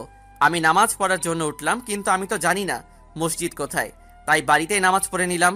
সকালে নাস্তার জন্য ডাকা হলে আমি গেলাম। দেখি সবাই আছেন, কিন্তু আনিশাকে তো দেখলাম না। তাই ছোট আব্বুকে বললাম, ছোট আব্বু, তানিশা আপু কই? আমার কথা শুনে চাচা চাচি দুজনে হাসতে লাগলো আর বলল, ও তোমার 1 বছরের ছোট। ছোট হলে কি আপু বলা যায় না? নাস্তা করে আমার রুমে আসলাম। আমার খারাপ লাগলো, আমার জন্য হয়তো তানিশা আপু খেতে আসেনি। আমার সরি বলার দরকার, তাই কোনো কিছু না চিন্তা না করেই চলে গেলাম আনিশাকে খুঁজতে। আনিশাকে খুঁজতে লাগলাম, তাকে ছাদে পেলাম। আমি তার পারমিশন নিলাম, আসতে পারি কি? আনিশা আমার দিকে তাকিয়ে চলে যেতে চাইল। আমাকে মাফ করে দেন। আমি জানি না কেন আপনারা এমন করেন, আমাকে কেউ দেখতে পারে না। আচ্ছা, আমি আর আপনার সামনে আসবো না। এখানে থাকার একটু জায়গা দিয়েন, তাহলেই হবে। আমি আর আপনাকে বিরক্ত করব না। আনিশার সাথে কথা বলে ছাদ থেকে নেমে রুমে চলে আসলাম। সেই দিনের পর থেকেই আর রুম থেকে বের হইনি। খাওয়ার সময় কিছু একটা বলেই আমার রুমে নিয়ে আসতাম। এইভাবেই 8 দিন চলে গেল। বাড়িতে থাকি, চাচার বাড়ির সামনে বাগান আছে। একটা ফাঁকা জায়গা ছিল, তাই ভাবলাম একটা ফুলের বাগান করব। তাই চাচার রুমে গেলাম। ছোট আব্বু, আমি আসবো। রাফি, হ্যাঁ আসো বাবা। ছোট আব্বু, কিছু কথা ছিল। বলো। বাড়ির সামনে একটু ফাঁকা জায়গা আছে, আমি ওই জায়গাটায় কয়েকটা ফুলের ও কিছু সবজির চাষ লাগাতে চাই। এটাই তো ভালো, করো তুমি। চাচার সাথে কথা শেষ হওয়ার পরও দাঁড়িয়ে আছি আমি। রাফি, আরও কিছু বলবা নাকি? ছোট আব্বু, আমার কলেজের ভর্তি হওয়ার ব্যাপারটা যদি দেখতেন। চাচা কিছুক্ষণ ভেবে বলল, তোমাকে কাল কলেজে নিয়ে যাবো, রেডি থেকো। জি। আমি অনেকটা খুশি হয়ে তারপর আমি চাচার রুম থেকে বের হয়ে আসছিলাম, তখন দেখি আনিশা দাঁড়িয়ে আছে। আমি আনিশাকে দেখে মাথা নিচু করে চলে আসছিলাম। রাফি, তোমাদের সাথে আমার কথা আছে, ছাদে আসো। এটা বলেই আনিশা চলে গেল। আমিও কিছু না বলে তার পিছু পিছু চলে গেলাম। আপনি কি বলবেন? আমি আসলে ইচ্ছে করে আপনার সামনে যাইনি। আমি চাচার সাথে দেখা করতে গেছিলাম, কিছু কথা ছিল। মাথা নিচু করেই বললাম। কি বললা বাবাকে? কলেজে ভর্তি হওয়ার জন্য আমি রংপুর থেকে ঢাকাতে এসেছি। তা তুমি কোন কলেজে ভর্তি হবা? কিছু ঠিক করলা? যে কোনো একটা কলেজে ভর্তি হতে পারলেই হবে। আমি শুধু পড়াশোনা করতে চাই। রাফি, আমি তোমাকে একটা কথা বলার জন্য এখানে ডেকেছি। জি বলেন। I am sorry, sorry for everything. Please forgive me. Why? আমার তোমার সাথে ওইভাবে কথা বলা উচিত হয়নি, তাই সবকিছুর জন্য সরি। তুমি সবকিছু ভুলে যাও, এখন থেকে আমরা বন্ধু হলাম, ওকে? গরিবের কি বন্ধু হতে পারে? আমি তো ক্ষেত বেড়ার কাউয়া। কেন হতে পারে না? গরিবরা কি মানুষ হয় না, নাকি তারা ইচ্ছে করেই গরিব হয়? সবাই তো আল্লাহর সৃষ্টি। আনিশার কথাটা আমার সত্যি অনেক ভালো লাগলো। তাকে বিশ্বাস করতে ইচ্ছে করছে। সে প্রমাণ করলো সবাই এক হয় না। আমি হ্যাঁ বলে দিলাম। তারপর আমি রুমে চলে আসলাম। আনিশা আমাকে তার সাথে কথা বলার জন্য বলেছিল, কিন্তু আমার মাথা ধরেছিল, তাই চলে আসলাম। রুমে এসে দেখি নাসিব কল করেছে। আমি কলটা রিসিভ করলাম, তার সাথে অনেক কথা বললাম। তারপর ফ্রেশ হয়ে সময় দেখলাম, এখন রাত 8:37 বাজে। তাই ভাবলাম একটু ঘুরে আসি ছাদ থেকে। যেই ভাবা সেই কাজ, তাই আমি ছাদে আসছিলাম। হঠাৎ আমার কানে ভেসে আসলো একটা আওয়াজ। কণ্ঠটা আনিশার। কথাটা ঠিক এমন ছিল। তোরা শুধু দেখ ওই কুত্তার বাচ্চার আমি কি অবস্থা করি। আমি মনে করলাম এটা হয়তো এমনি কাউকে বলছে। আমি ছাদের এক কোনায় দাঁড়িয়ে আছি। তানিশা আমার পাশে এসে দাঁড়ালো আর বলল, তা কি মনে করে এখানে আসা হলো শুনি? আসলে ঘরে থাকতে ভালো লাগছিল না, তাই আসলাম। আপনার সমস্যা হলে বলেন, আমি এখান থেকে চলে যাচ্ছি। কথাটা বলেই আমি হাঁটা শুরু করলাম। পিছন থেকে আনিশা আমার হাতটা ধরে বলল, সমস্যা তো আমার একটা আছে, তবে তুমি আমাকে আপনি করে বলছো কেন? আমাকে এখনো ক্ষমা করতে পারোনি, তাই না? না না আপু, ছি, আপনি এমন কথা কেন বলছেন? আমার কি সে ক্ষমতা আছে? আমি কারো উপর কখনো রেগে থাকি না। তাহলে এখন থেকে আমাকে আর আপনি করে বলবে না, তুমি করে বলবে, কেমন? এরপর যদি আর একবার আপু বা আপনি করে বলো, গলা টিপে মেরে ফেলবো। আমি মাথা নেড়ে সম্মতি দিলাম। তারপর আমি আর আনিশা অনেক কথা বললাম। তারপর একসাথে খেতে গেলাম। চাচা চাচি আমাদের একসাথে দেখে খুশি হলেন। আজ সবাই একসাথে রাতের খাবার শেষ করে যার যার রুমে গেলাম। আমি রুমে এসে আব্বু আম্মুর সাথে কথা বলে ঘুমাতে যাব, এমন সময় আনিশার কথাগুলো আমার মনে হতে লাগলো। সত্যি আনিশা অনেক ভালো, আর ভালো হবেই না কেন? আমার চাচা চাচি যে এত ভালো। ভাবতে ভাবতে কখন ঘুমিয়ে গেছি ঠিক নেই। সকালে কারো ডাকে ঘুম ভাঙলো। চোখ মেলে দেখি আনিশা। আমি মনে হয় স্বপ্ন দেখছি, তাই আবার ঘুমিয়ে গেলাম।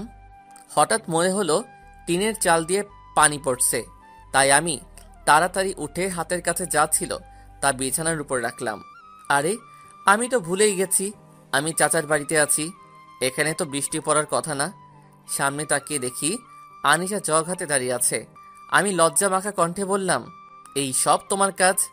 আনিশা হাসতে হাসতে শেষ। তার হাসিটা যে এত সুন্দর তা বলে বোঝাতে পারবো না। আমি এক দৃষ্টিতে তার দিকে তাকিয়ে আছি।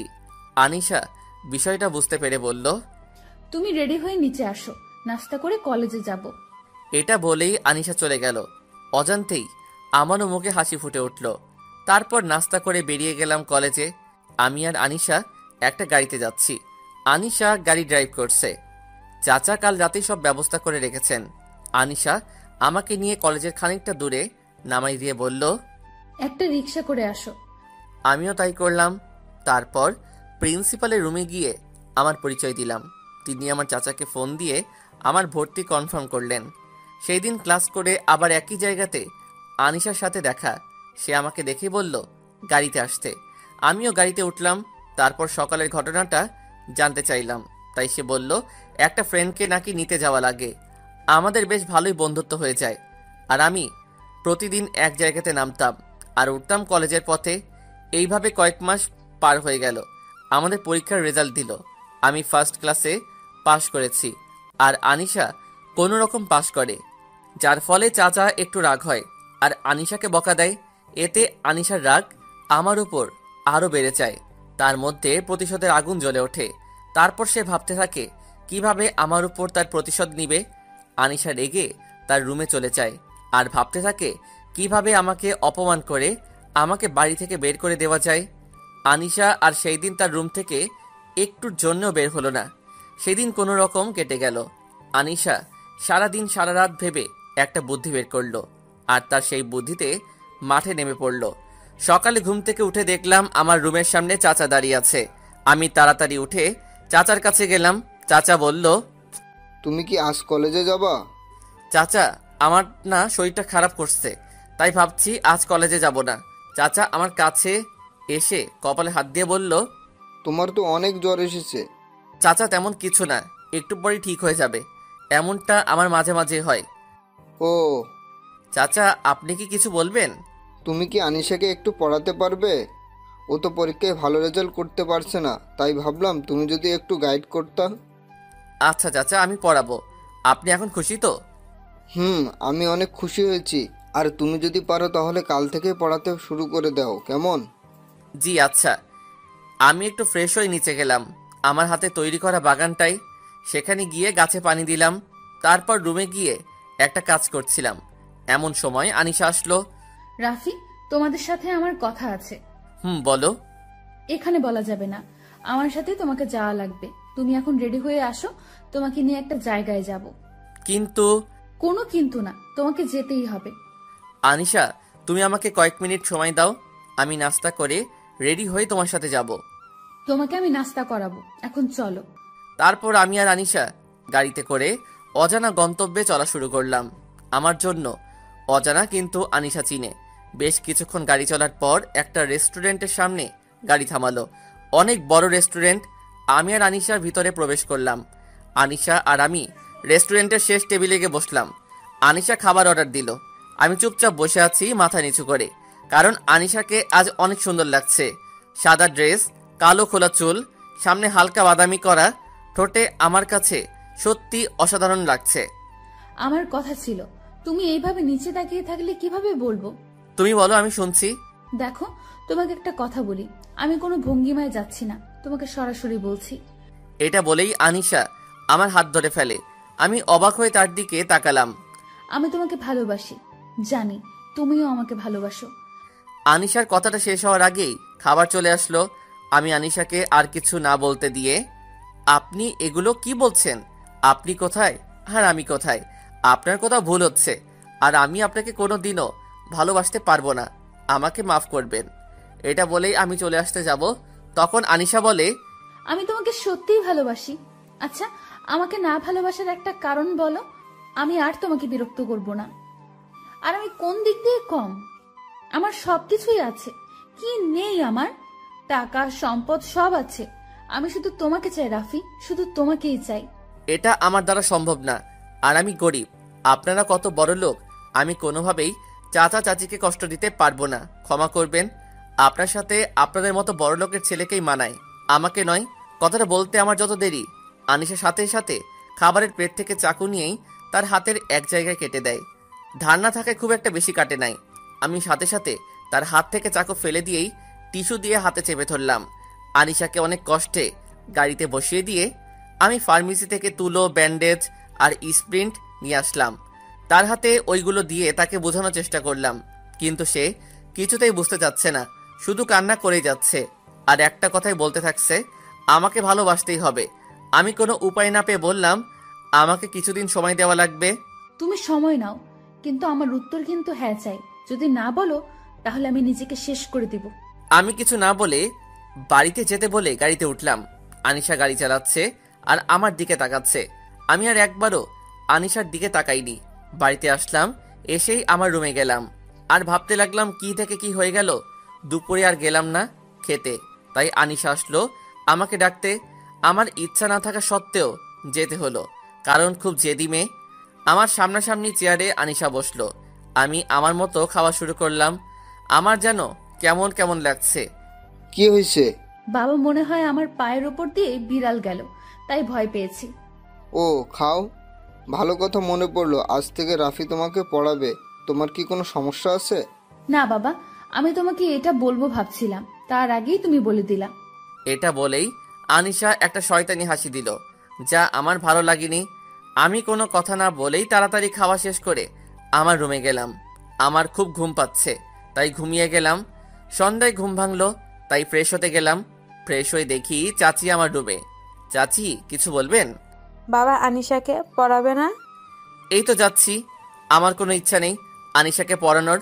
আমি রুমে ঢোকার আগে দরজায় নক করলাম। ভেতরে আসো। আমি গেলাম, দেখলাম আনিশা বসে আছে টেবিলে। বসো। আনিশা আমাকে চেয়ার দেখিয়ে দিয়ে বলল। আমি বসলাম আর থেকে পদার্থ বই বের করতে বললাম। আমি বায়োলজি পড়বো না, তাই আমি প্র্যাকটিক্যালও করব না। তাহলে কি পড়বা? রাফি, আজ আমি তোমাকে শিখাবো। বলেই আনিশা আমাকে কিস করতে লাগলো। আমি তাকে ধাক্কা দিয়ে ওখান থেকে বের হয়ে গেলাম। বের হতেই চাচি আমাকে বলে, এত তাড়াতাড়ি পড়া শেষ? আজ শুধু পড়া দিলাম, কাল থেকে ভালো করে পড়াবো। এটা বলে চলে আসলাম। আমার নিজেরই খারাপ লাগছে, কেন যে রংপুর ছেড়ে আসলাম। ভাবতে ভাবতে ঘুমিয়ে গেলাম। সকালে আনিশা আসলো আর বলল, কি হলো, তুমি ওইভাবে চলে আসলা কেন? তোমার কি ভালো লাগেনি? কাছে আসো, আরেকটা দেই। দেখো, আমার এগুলো ভালো লাগে না। আমি তোমাকে বোনের মতোই দেখি। তুমি যদি ভালো করে পড়তে চাও তাহলে পড়াবো, না হলে আমাকে এখান থেকে চলে যেতে হবে। আনিশা কিছু না বলে চলে গেল, মনে হয় কষ্ট পেয়েছে। আমি সন্ধ্যায় তার রুমে নক করে প্রবেশ করলাম। সে এখন চুপ করে বসে আছে। আমি তাকে পড়ালাম, পড়া দিলাম। সে কোনো বাড়তি কথা বলেনি, এটা আমার ভালোই লাগলো। এইভাবেই আমার দিন যাচ্ছে। আমাদের আবার পরীক্ষা শুরু হলো। এই কয়েকদিনে আমিও আনিশাকে মনে মনে ভালোবেসে ফেলেছি।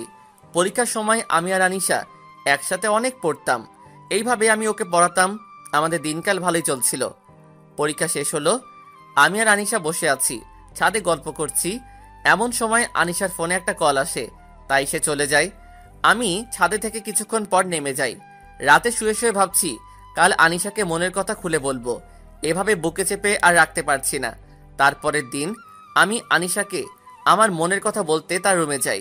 সে আমাকে দেখে অবাক হয়, কারণ আমি শুধু তাকে পড়ানোর সময় তার রুমে যেতাম। কিছু বলবে? হুম, বলে ফেলো। আমি তোমার সাথে মিশতে মিশতে কখন যে তোমাকে নিয়ে মনে মনে ভাবতে শুরু করেছি জানি না। হয়তো আমিও তোমাকে ভালোবেসে ফেলেছি আনিশা। আমি তাকে আমার মনের কথাগুলো বললাম। আমার কথা শুনে আনিশা হো হো করে হেসে উঠল। আমি কিছু বোঝার আগেই দরজাটা লক করে দিল। আমার কাছে এসে বলতে লাগলো, আমি এই দিনটার জন্যই অপেক্ষায় ছিলাম, কি করে তোকে আমার জালে ফাঁসানো যায়। এটা বলেই আনিশা আবারও হাসতে শুরু করে। আমি কিছুটা ঘাবড়ে যাই। আনিশা কি বলছে এইসব? তার মানে আমি কি মিথ্যা মায়ায়, মিথ্যা ভালোবাসায় পড়েছি আমি? এইসব ভাবতে ভাবতে আনিশা আমার কাছে চলে আসে, একেবারে কাছে।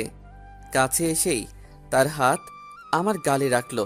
মনে করেছিলাম আমার সাথে মজা করে ওইসব বলেছিল, তাই আমি গাল ফুলিয়ে হাসতে যাব এমন সময় আনিশা তার নখ দিয়ে আমার গাল আঁচড়ে দিল। ওহ, কি ব্যথা বলে বোঝাতে পারবো না। আমি আনিশার হাত ধরে নিলাম শক্ত করে। তারপর বললাম, আনিশা, তুমি এমন করছো কেন? তুমি তো আমাকে ভালোবাসো, তাহলে কেন এমন অদ্ভুত ব্যবহার করছো আমার সাথে? কথাটা বলার সাথে সাথেই আনিশা বলতে শুরু করলো, ভালোবাসা? তোর মতো ছেলেকে ভালোবাসা যায়? তোরও তো কুকুর, কুকুরকে একদিন খাবার দিলে তারা মালিকের গোলাম হয়ে যায়, আর তুই আমার গোলাম না। তোকে গোলাম বানালে তো আমারই ক্ষতি, কারণ তোকে আমি এই বাড়িতে থাকতে দিব না। কিন্তু কেন? আমার কি কোনো দোষ হয়েছে? আমি কি কোনো খারাপ কাজ করেছি? আমি অন্যায় করে থাকলে আমাকে শাস্তি দিন। আপনার কাছে হাত জোড় করছি, আমাকে বাড়ি থেকে বের করে দিয়েন না। দরকার হলে আমি বাড়ির যে কোনো এক কোণে কুকুরের মতো পড়ে থাকবো, তাও আমাকে এইভাবে তাড়িয়ে দিয়েন না। আমার আর কোথাও যাওয়ার জায়গা নেই। তো আমি কি করব? আমাকে তুই কি করতে বলিস? আমার কথার উপর কথা বলিস? তোর তো অনেক সাহস হয়েছে দেখছি। বলেই আনিশা কি যেন খুঁজতে লাগলো। আমি তাকিয়ে দেখি চাবুক। তারপর আনিশা কোনো কথা না বলেই আমাকে চাবুক নিয়ে মারতে লাগলো। আমি না পারছি সইতে, না পারছি চিৎকার করে কান্না করতে। চিৎকার যেন বাইরে না চায়, তাই আমি আমার হাত দিয়ে মুখ চেপে ধরে আছি। আমি ব্যথায় মাঝে মাঝে আটকে উঠছি, কিন্তু কিছুই করতে পারছি না। আমার শরীরে খুব ব্যথা করছে। কোনো রকম নিজেকে ধরে রেখেছি। আমার শরীর দিয়ে যে রক্ত বের হচ্ছে তা বেশ বুঝতে পারলাম। না, আমি আর পারছি না। আনিশা, আমাকে আর এইভাবে মেরো না, আমার খুব কষ্ট হচ্ছে। আমি তোমার কাছে ক্ষমা চাইছি। আমার ভালোবাসা কিন্তু মিথ্যা না, সত্যি সত্যি ভালোবেসেছি। তুমি আমাকে একেবারেই মেরে ফেলেও। আনিশা কিছুটা শান্ত হলো, তারপর বলতে শুরু করলো, তোর মতো ছোট লোকের বাচ্চা আমার বাড়ির কুকুর হওয়ারও যোগ্য না। তুই কেমনে ভাবলি তোরে আমি ভালোবাসি? কুকুরের দল বড়লোক দেখে লোভ সামলাতে পারে না। আমার চোখের সামনে আসলে তোকে যে আমি কি করব আমি নিজেই জানি না, তবে তোর ভালো কিছু হবে না এটা বলে দিলাম। তাহলে এতদিন কি শুধু ভালোবাসার নামে অভিনয় করে এসেছো? আরে যা তো, কানের কাছে ভ্যান ভ্যান এই সব সময় শুনতে ভালো লাগে না। আজ আমার অনেক ভালো লাগছে, আমি আমার প্রতিশোধ নিতে পারলাম। কথাটা বলার সাথে সাথেই কাকে যেন ফোন দিল দিয়ে। হ্যাঁ বাবু, তুমি কোথায় জানো বাবু? আজ অনেক খুশি আমি। তুমি এখনই চলো, আমি ঠিকানা মেসেজ করে দিচ্ছি। আমার সামনেই কথাগুলো বলল। আমি বুঝতে পারলাম তার মনে হয় মনের মানুষকে এইসব বলল। আমি আর আমার চোখের পানি লুকাতে পারলাম না, সরাসরি আমার রুমে এসে কাঁদলাম। চোখের পানি শুকিয়ে গেল, আমার মনের আগুন এখনো জ্বলতে থাকলো। সারা রাত আমার ঘুম আসলো না। আজান হচ্ছে, নামাজ পড়তে যাব। অজু করে বের হয়ে দেখি আনিশা রুমে এখনো আলো জ্বলছে। তাই আমি দেখার জন্য দরজায় নক দিলাম। কয়েকবার নক দেওয়ার পর দরজা খুললো, আর খোলার সাথে সাথেই আমার দুই গালে দুটো চর মেরে বলতে লাগলো, কুত্তার বাচ্চা, এখানে কি? ছোট লোকের বাচ্চা, ভাগ এখান থেকে। শালা তোর মতো লুচ্চা আমি একটাও দেখিনি। আমার চর মারার কারণে ঠোঁটটা কেটে গেছে। আনিশার কথায় তার থেকে বেশি কষ্ট হচ্ছে, তাই আমি একটু মুচকি হাসি দিয়ে বললাম, রাতে তো ঘুমাওনি, এখন না ঘুমালে শরীর খারাপ করবে। এটা বলে চলে আসলাম। চোখের পানি মুছতে মুছতে রুমে এসে নামাজ পড়ে দোয়াতে আনিশার ভালোর জন্য দোয়া করতে লাগলাম। চোখের পানি যেন থামছে না। এইভাবে চলতে থাকে আমার দিন। আনিশা আমাকে কষ্ট না দিলে তার দিন যেত না। এখন আমাকে কলেজে অপমান করে, সবার সামনে চর মারে। আমাকে কখনো তার চাকর বানায়, আবার কখনো তার গোলাম। কখনো আমাকে মানুষ বলে মনে করেই না। আমি আমার আব্বু আম্মুর কথা ভেবে এই বাড়ি থেকে কোথাও যেতে পারি না। আমার চাচা ব্যবসার কাজে দেশের বাইরে গেছে। আমার হাতে লাগানো গাছগুলো বেশ সুন্দরভাবে বেড়ে উঠছে। প্রতিদিনই পানি দেই।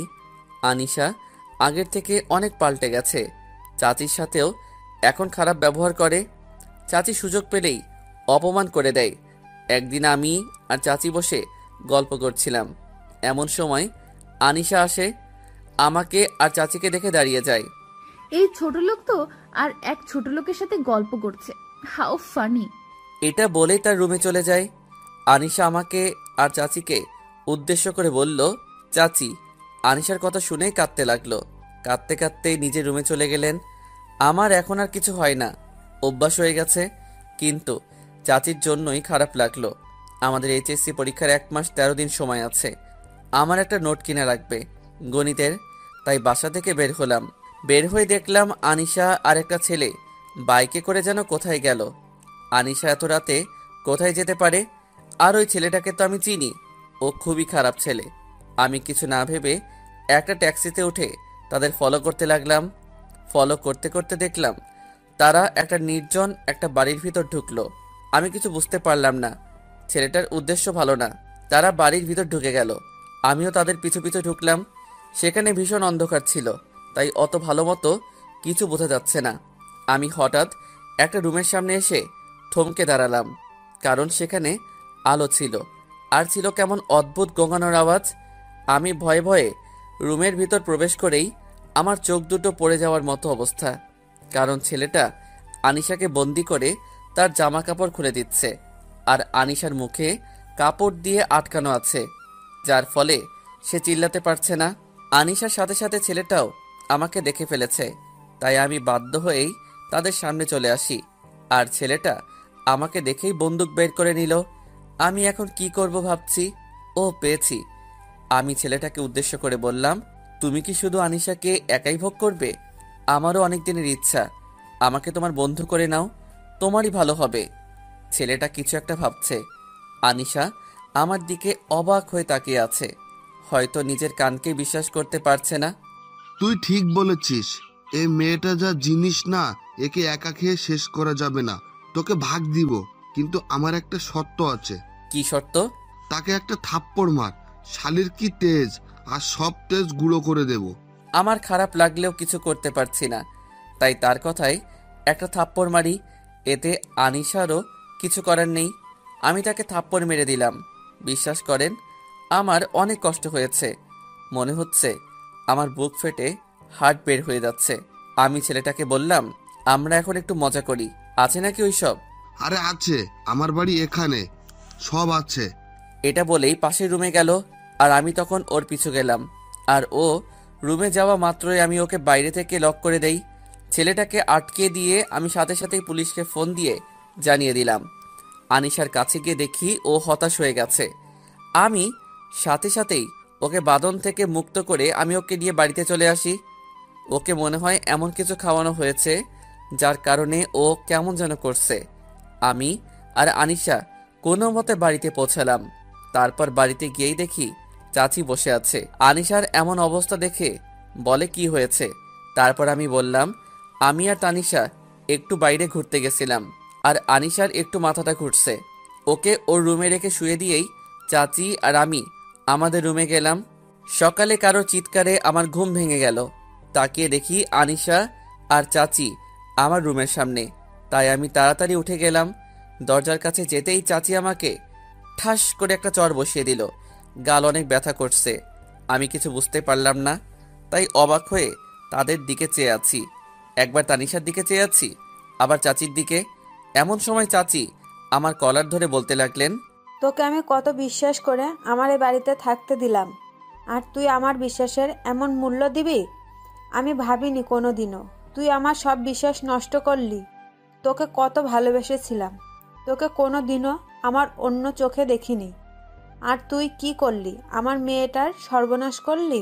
আমি চাচির কথা শুনে আকাশ থেকে পড়লাম। উনি কি বলছেন এগুলো? আমি আবার আনিশার সাথে কি করলাম? আনিশাকে তো অসম্মানের হাত থেকে আমি বাঁচালাম।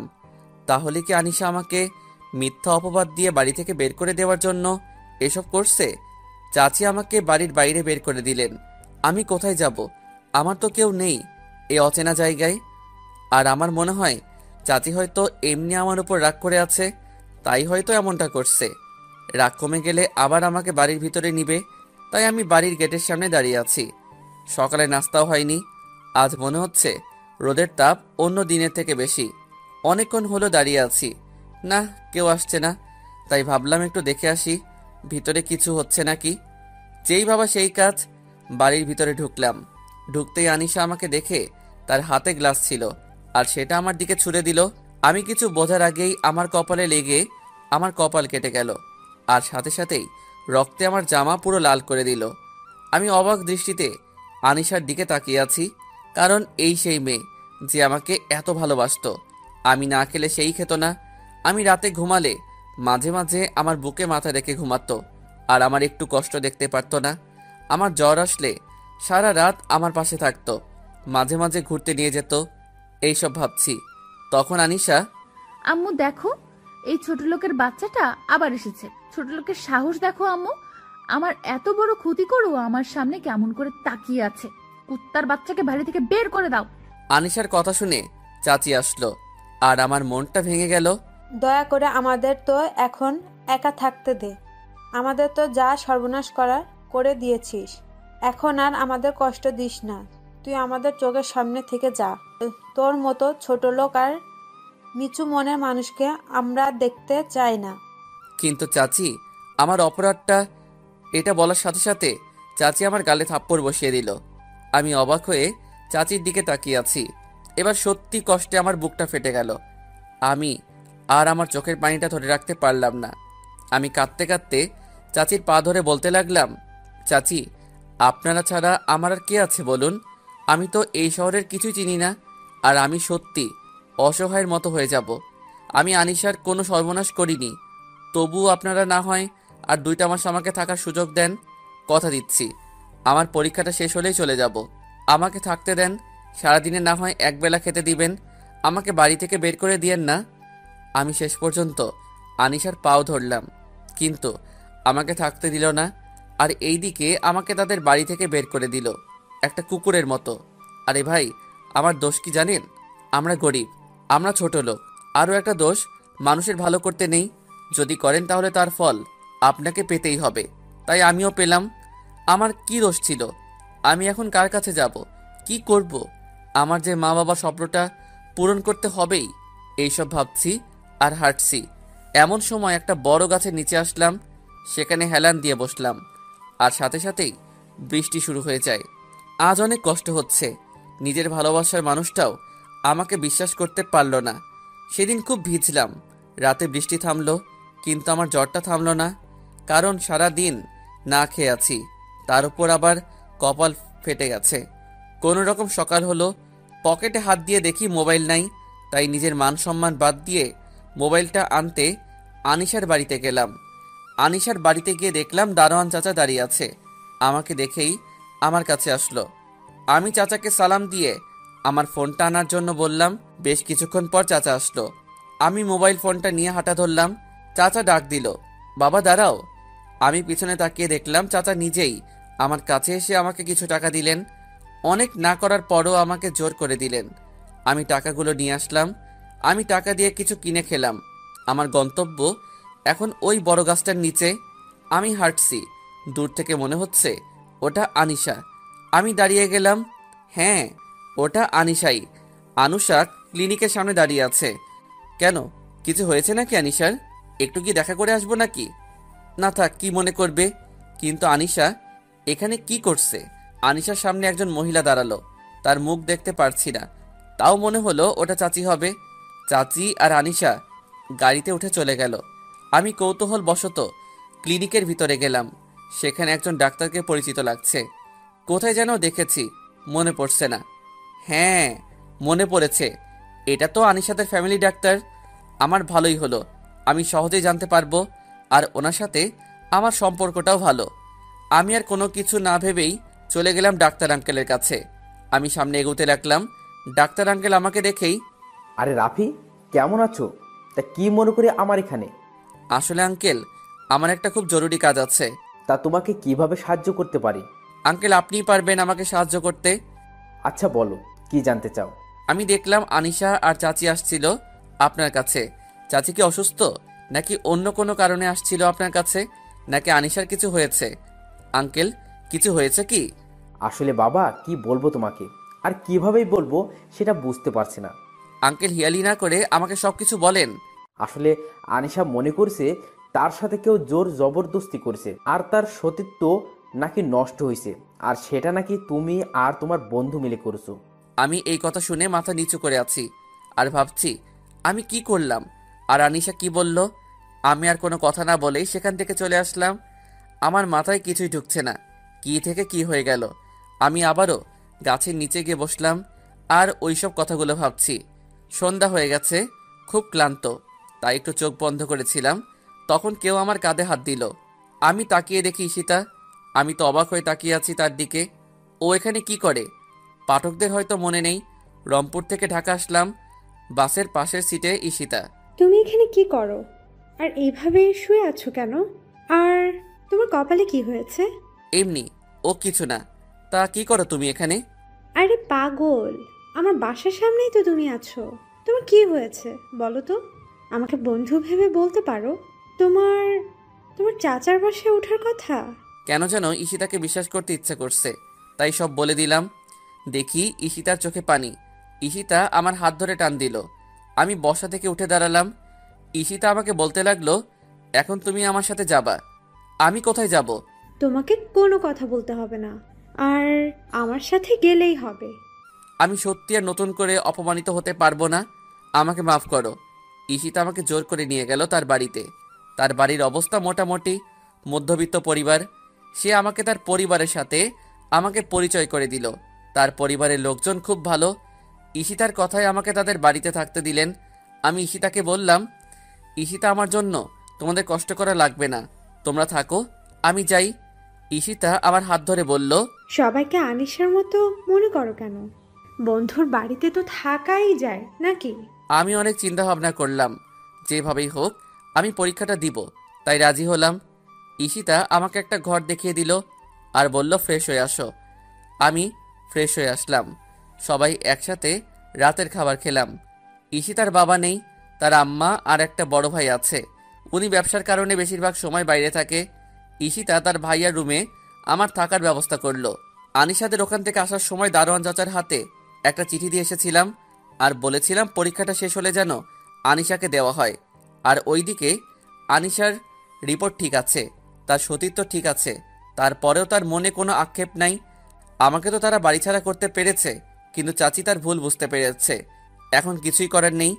ঈশিতা আর আমি একসাথেই পড়তাম, তাই তার বইগুলো নিয়ে আমি আর ঈশিতা পড়তাম। পরীক্ষার আর কিছুদিন বাকি আছে। আমার আর ঈশিতার প্রস্তুতি ভালোই। আমরা সারাদিনই একসাথে পড়াগুলো করতাম, গল্প করতাম, অনেক মজা করতাম। প্রথম পরীক্ষা আমার আর ঈশিতার একই কলেজে পরীক্ষার সিট বসেছে। আর আমি পরীক্ষার রুমে ঢুকতে দেখলাম আনিশা আর তার বান্ধবীরা সবাই গল্প করছে। আমি শুধু একবার দেখেই আমার সিট খুঁজতে লাগলাম, আর ভাগ্যক্রমে আনিশার আগের সিটটাই আমার। আমি কোনো কথা না বলেই বসে গেলাম আমার সিটে।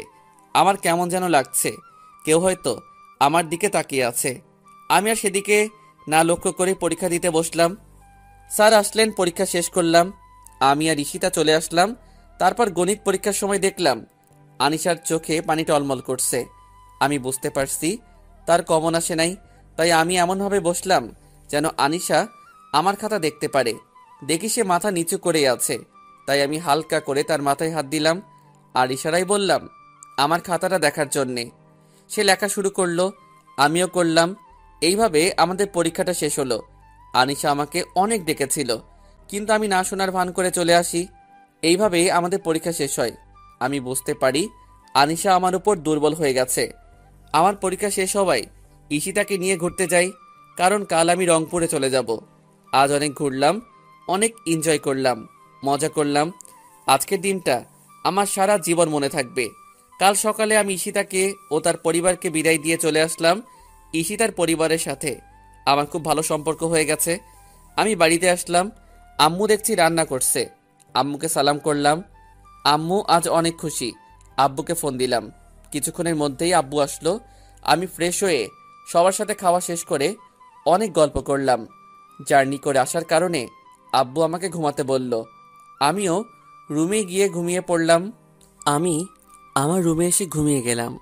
ঘুম থেকে উঠে দেখলাম এখন সন্ধ্যা হয়ে গেছে। অনেক দিন পর এসেছি বাসায়, তাই একটা আরামের ঘুম দিলাম। ঘুম থেকে উঠে ফ্রেশ হয়ে নাসিবকে ফোন দিলাম, ওকে আমার বাড়িতে আসতে বললাম। কিছুক্ষণ পর নাসিব আসলো। আমি আর নাসিব চলে গেলাম আমার প্রিয় জায়গাটায়, নদীর পাড়ে। সেখানে বসে আড্ডা দিচ্ছি, এমন সময় ঈশিতার ফোন। বলো। তোমাকে না বলেছিলাম বাসায় পৌঁছে আমাকে একটা কল করতে, করনি কেন? অনেক দিন পর বাড়িতে আসলাম, খুশিতে ফোন দিতে ভুলে গেছিলাম, সরি। ও, একদিনে আমাকে ভুলে গেছো? ভালো লাগলো। তা কি করো এখন? রাগ করছো? সরি বললাম তো। আমি আর আমার বন্ধু নদীর পাড়ে বসে আছি। তুমি? বন্ধু নাকি বান্ধবীর সাথে ফোনটা দেও তো। তোমার বন্ধুকে? আমি কথা না বাড়িয়ে দিয়ে দিলাম, কারণ ওর যা রাগ, কি না কি করে বসে, আর মুখ দিয়ে একবার যা বের হবে তা করেই ছাড়বে। এক কথায় নাছোড়বান্দা। ঈশিতার এগুলো আমার আবার ভালো লাগে, আমার উপর জোর করে অধিকার খাটানোর চেষ্টা করে। আমি এটাও বুঝি সে আমাকে অনেক ভালোবাসে। আমিও তাকে পছন্দ করতে শুরু করি, তার কারণ আমি যেমন মানুষ মনে মনে খুঁজেছিলাম, ঈশিতা ঠিক তেমনই। খুব ভালো মনের মেয়ে একটা। এমন মেয়ে হাজারে একটা পাওয়া যায়। ওর সাথে আমার কোনো রক্তের সম্পর্ক নেই, কোনো বন্ধুত্ব সম্পর্ক ছিল না, কিন্তু ও আমাকে ওর বাসায় থাকা খাওয়ার জায়গা দিয়েছিল। আমার বন্ধু হয়ে সব সময় পাশে ছিল। এমন মেয়েকে জীবনসঙ্গী হিসেবে কে বা না চায়। আমি নাসিবকে ফোনটা দিলাম। নাসিব আর ঈশিতা কি যেন কথা বলছে। নাসিব বারবার আমার দিকে তাকাচ্ছে। আমি তো এবার সত্যি ভয় পেলাম। ইশিতা সব বলে দিচ্ছে না তো? নাসিব আর ইশিতার কথা শেষ হলো। নাসিব ফোনটা আমাকে দিয়ে চুপচাপ বসে আছে। আমি নাসিবকে গোতানো শুরু করলাম। কিরে, কথা বলছিস না কেন? নাসিব কিছু না বলে দাঁড়ালো। আমিও দাঁড়ালাম।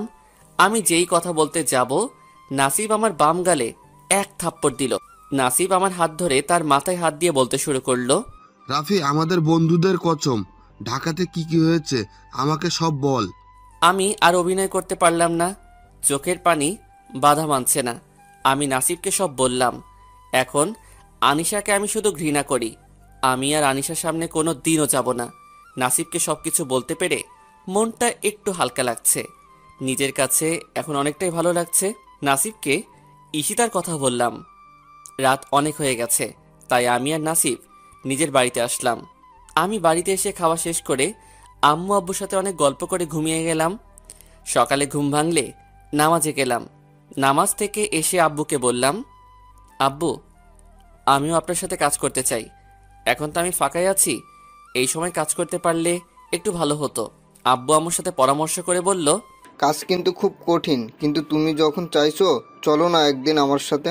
কাজ করতে ভালো না লাগলে আমাকে বলবা, কেমন?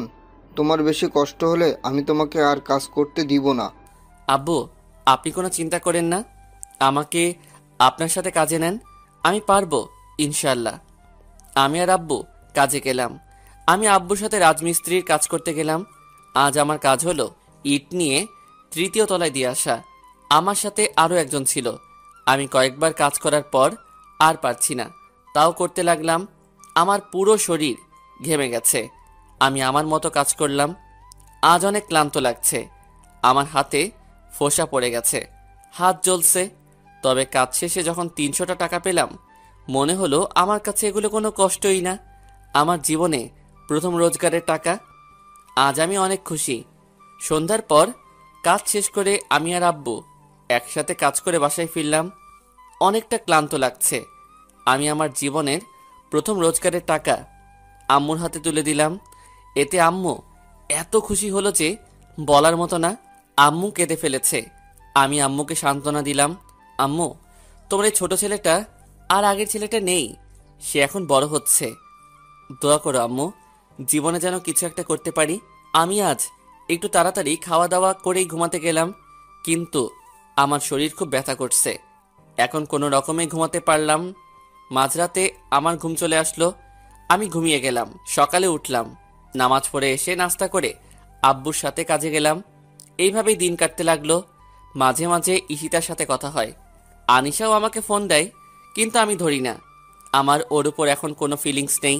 হয়তো সে এখন চিঠিটা পেয়ে গেছে।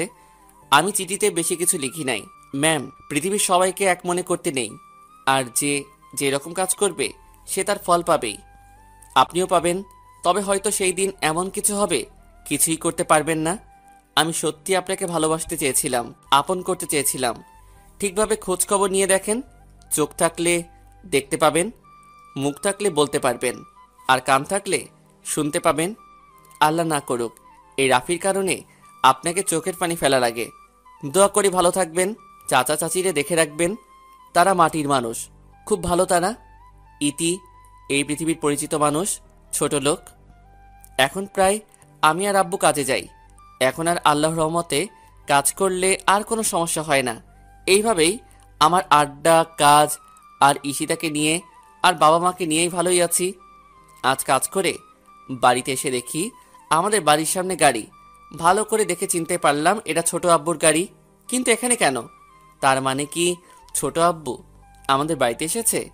এইসব ভাবতে ভাবতে বাড়ির ভিতরে ঢুকে দেখি আমাদের ছোট ড্রাইনিং রুমে চাচা চাচি বসে আম্মু আব্বুর সাথে গল্প করছে।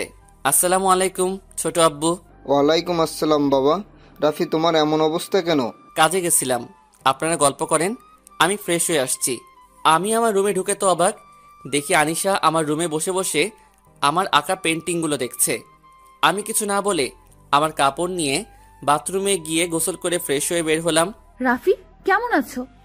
কুকুর তো সবসময় রাস্তায় থাকে, কুকুর কেমন থাকে তা নিশ্চয়ই আপনার অজানা নয় ম্যাডাম। আমাকে ক্ষমা করে দাও প্লিজ, আমি আমার ভুল বুঝতে পেরেছি। ছোট লোকরা কারো উপর রাগ করে থাকে না, এটা তাদের সামর্থ্যের মধ্যে পড়ে না। এখন আপনি এখান থেকে যান। তোমার পায়ে পড়ে আমাকে ক্ষমা করে দাও। দেখুন, আব্বু আম্মু শুনতে পাবে। আমি ক্ষমা করেছি, এখন এখান থেকে যান প্লিজ, আমার ক্লান্ত লাগছে। আনিশা চলে গেল।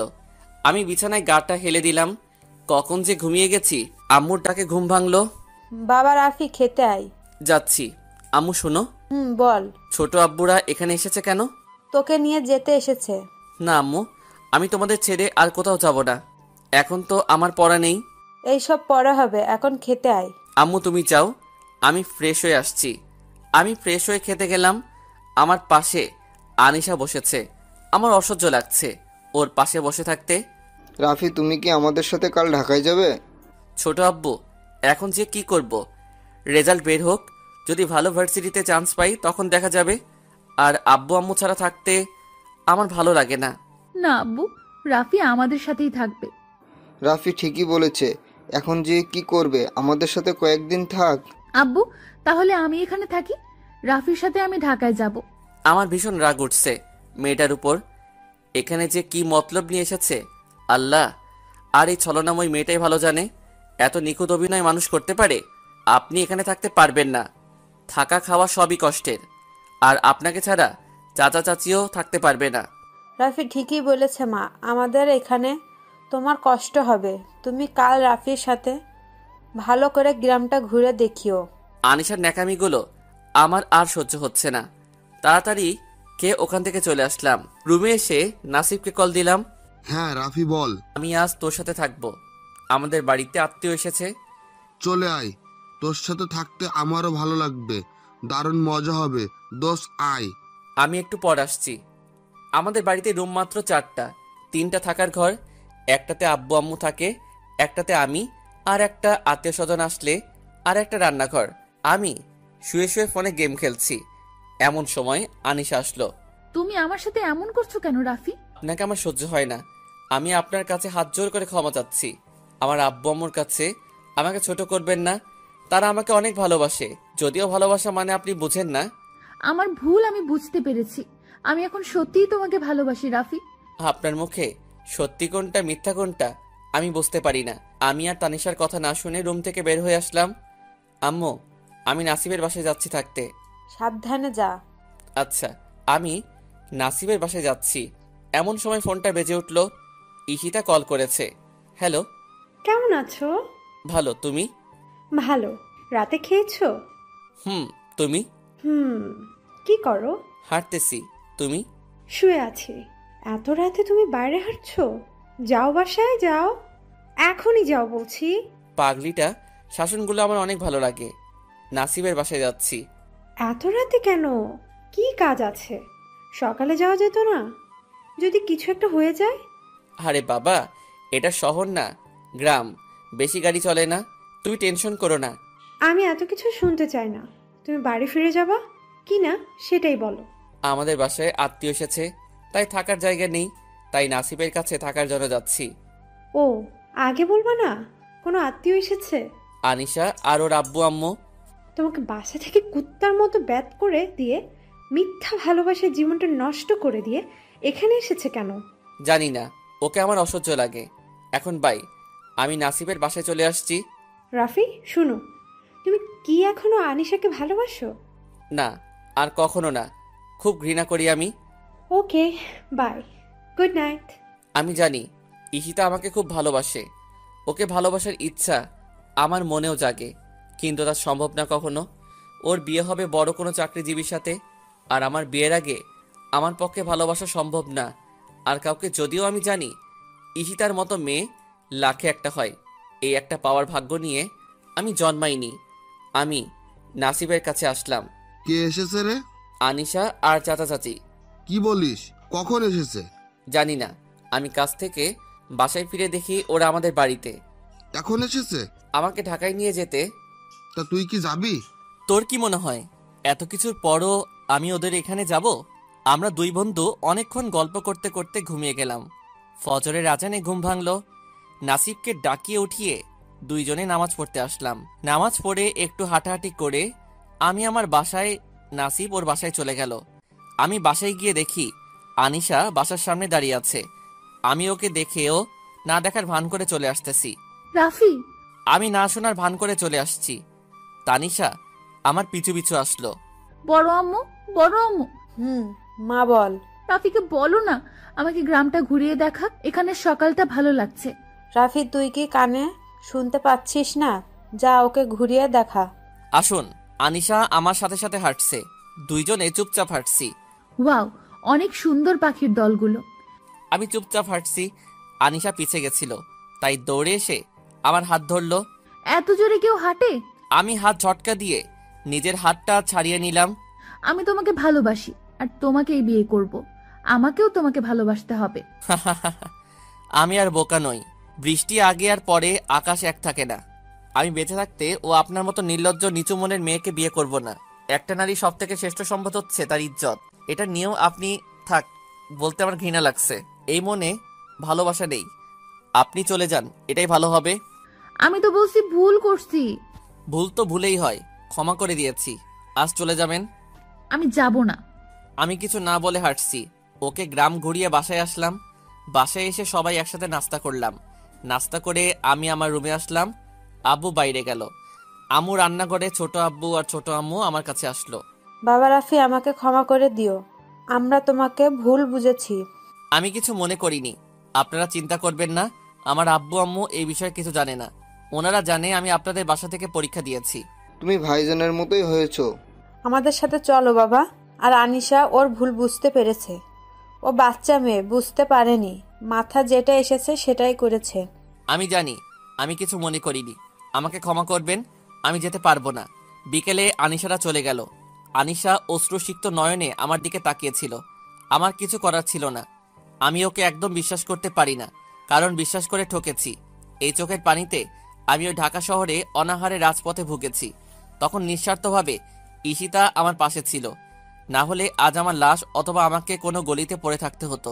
আমি ফিরে আসতে পারতাম না। আমার চোখেও পানি চলে আসছে। চোখ মুছে বাড়ি চলে আসলাম। আবার আগের মতো দিন চলতে লাগলো। 1 মাস পরে আমি কাজ করছি, এমন সময় ঈশিতার ফোন। হ্যাঁ বলো। কেমন আছো? ভালো, তুমি? ভালো। কি করো? কাজ করতেছি। তুমি? বসে আছি। তুমি কাজ করো, রাতে কল দিব। আচ্ছা।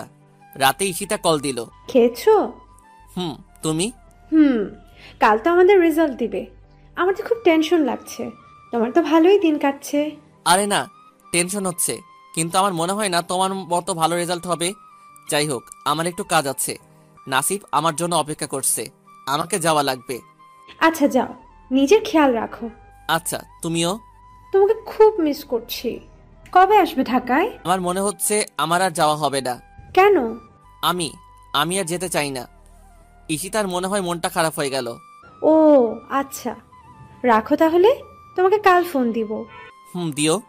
তারপর নাসিবের সাথে আড্ডা দিয়ে চলে আসলাম। কাল ঈশিতা ফোন দিল, আমি কাজে আছি। ফোন রিসিভ করলাম আর বললাম, আমি তো কাজে আছি, একটু পরে ফোন দেই। আরে বাবা, আমার রেজাল্টটা পেয়েছি, তাই ফোন দিলাম। ও হ্যাঁ, আমি তো ভুলেই গেছিলাম। তা তোমার রেজাল্ট কি? আমি গোল্ডেন A+ পেয়েছি। তোমার কি খবর? আমারটা তো দেখা হয়নি, কিছু মনে না করলে আমারটা একটু দেখে দিও না। বলো। আর এতে কিছু মনে করার কি আছে? আচ্ছা, আমি তোমাকে আমার সবকিছু মেসেজে দিচ্ছি, তুমি আমাকে জানিও।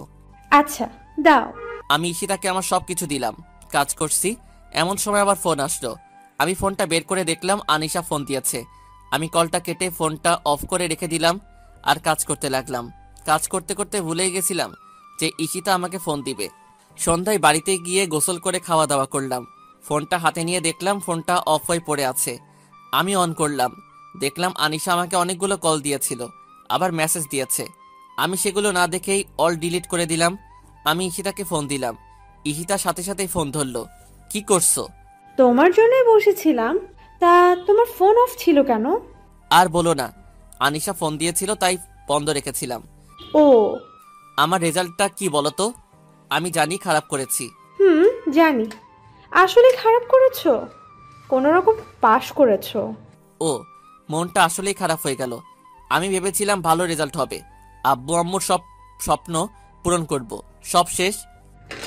তোমাকে স্যার ডেকেছে, যত তাড়াতাড়ি পারো ঢাকাতে এসে দেখা করো। কেন আসবো? আর আমার রেজাল্ট খারাপ হলে আমাকে খোঁজা লাগবে কেন? আরে বোকা, তুমি পুরো কলেজে টপ করেছো। কবে আসবা? আমাকে কিন্তু খাওয়াতে হবে। সত্যি বলছো তুমি? জানো, আমি আজ অনেক খুশি। আমি খুব তাড়াতাড়ি যাব, তোমার সাথে দেখা করব। আমি আরও কিছু কথা বলে কল কেটে আব্বুকে বললাম। আব্বু আমাকে খুশিতে জড়িয়ে ধরে কেঁদে দিলেন। আরে ভাই, খুশির কান্না, খুশির মুহূর্তে এমনটা হয়ে থাকে। আমি আরও বললাম, আমাকে ঢাকায় যাওয়া লাগবে, স্যার আমাকে ডেকেছেন। আচ্ছা তুই কালকেই যা, আমি ব্যবস্থা করছি। আচ্ছা, নাসিবকে খুশির খবরটা জানাতে হবে, তাই গেলাম নাসিবের বাড়িতে। সেখানে আমার খবর শুনে খুব খুশি। অনেক কিছু খাওয়া দাওয়া করলাম, রাতে এসে ঘুমিয়ে গেলাম। সকালে নামাজ পড়ে বাইরে হাঁটতে বের হলাম। তারপর খাওয়া দাওয়া করে রেডি হয়ে চলে গেলাম গাড়িতে বসে আছি আর ভাবছি ইশিতাকে আজ সারপ্রাইজ দিব, তাই তাকে কিছু জানাইনি। আমার পৌঁছাতে বিকেল হয়ে গেল। আমি সোজা ইশিতার বাড়িতে গিয়ে নক করলাম। ইশিতা দরজা খুলে আমাকে দেখেই অবাক হয়ে দাঁড়িয়ে আছে।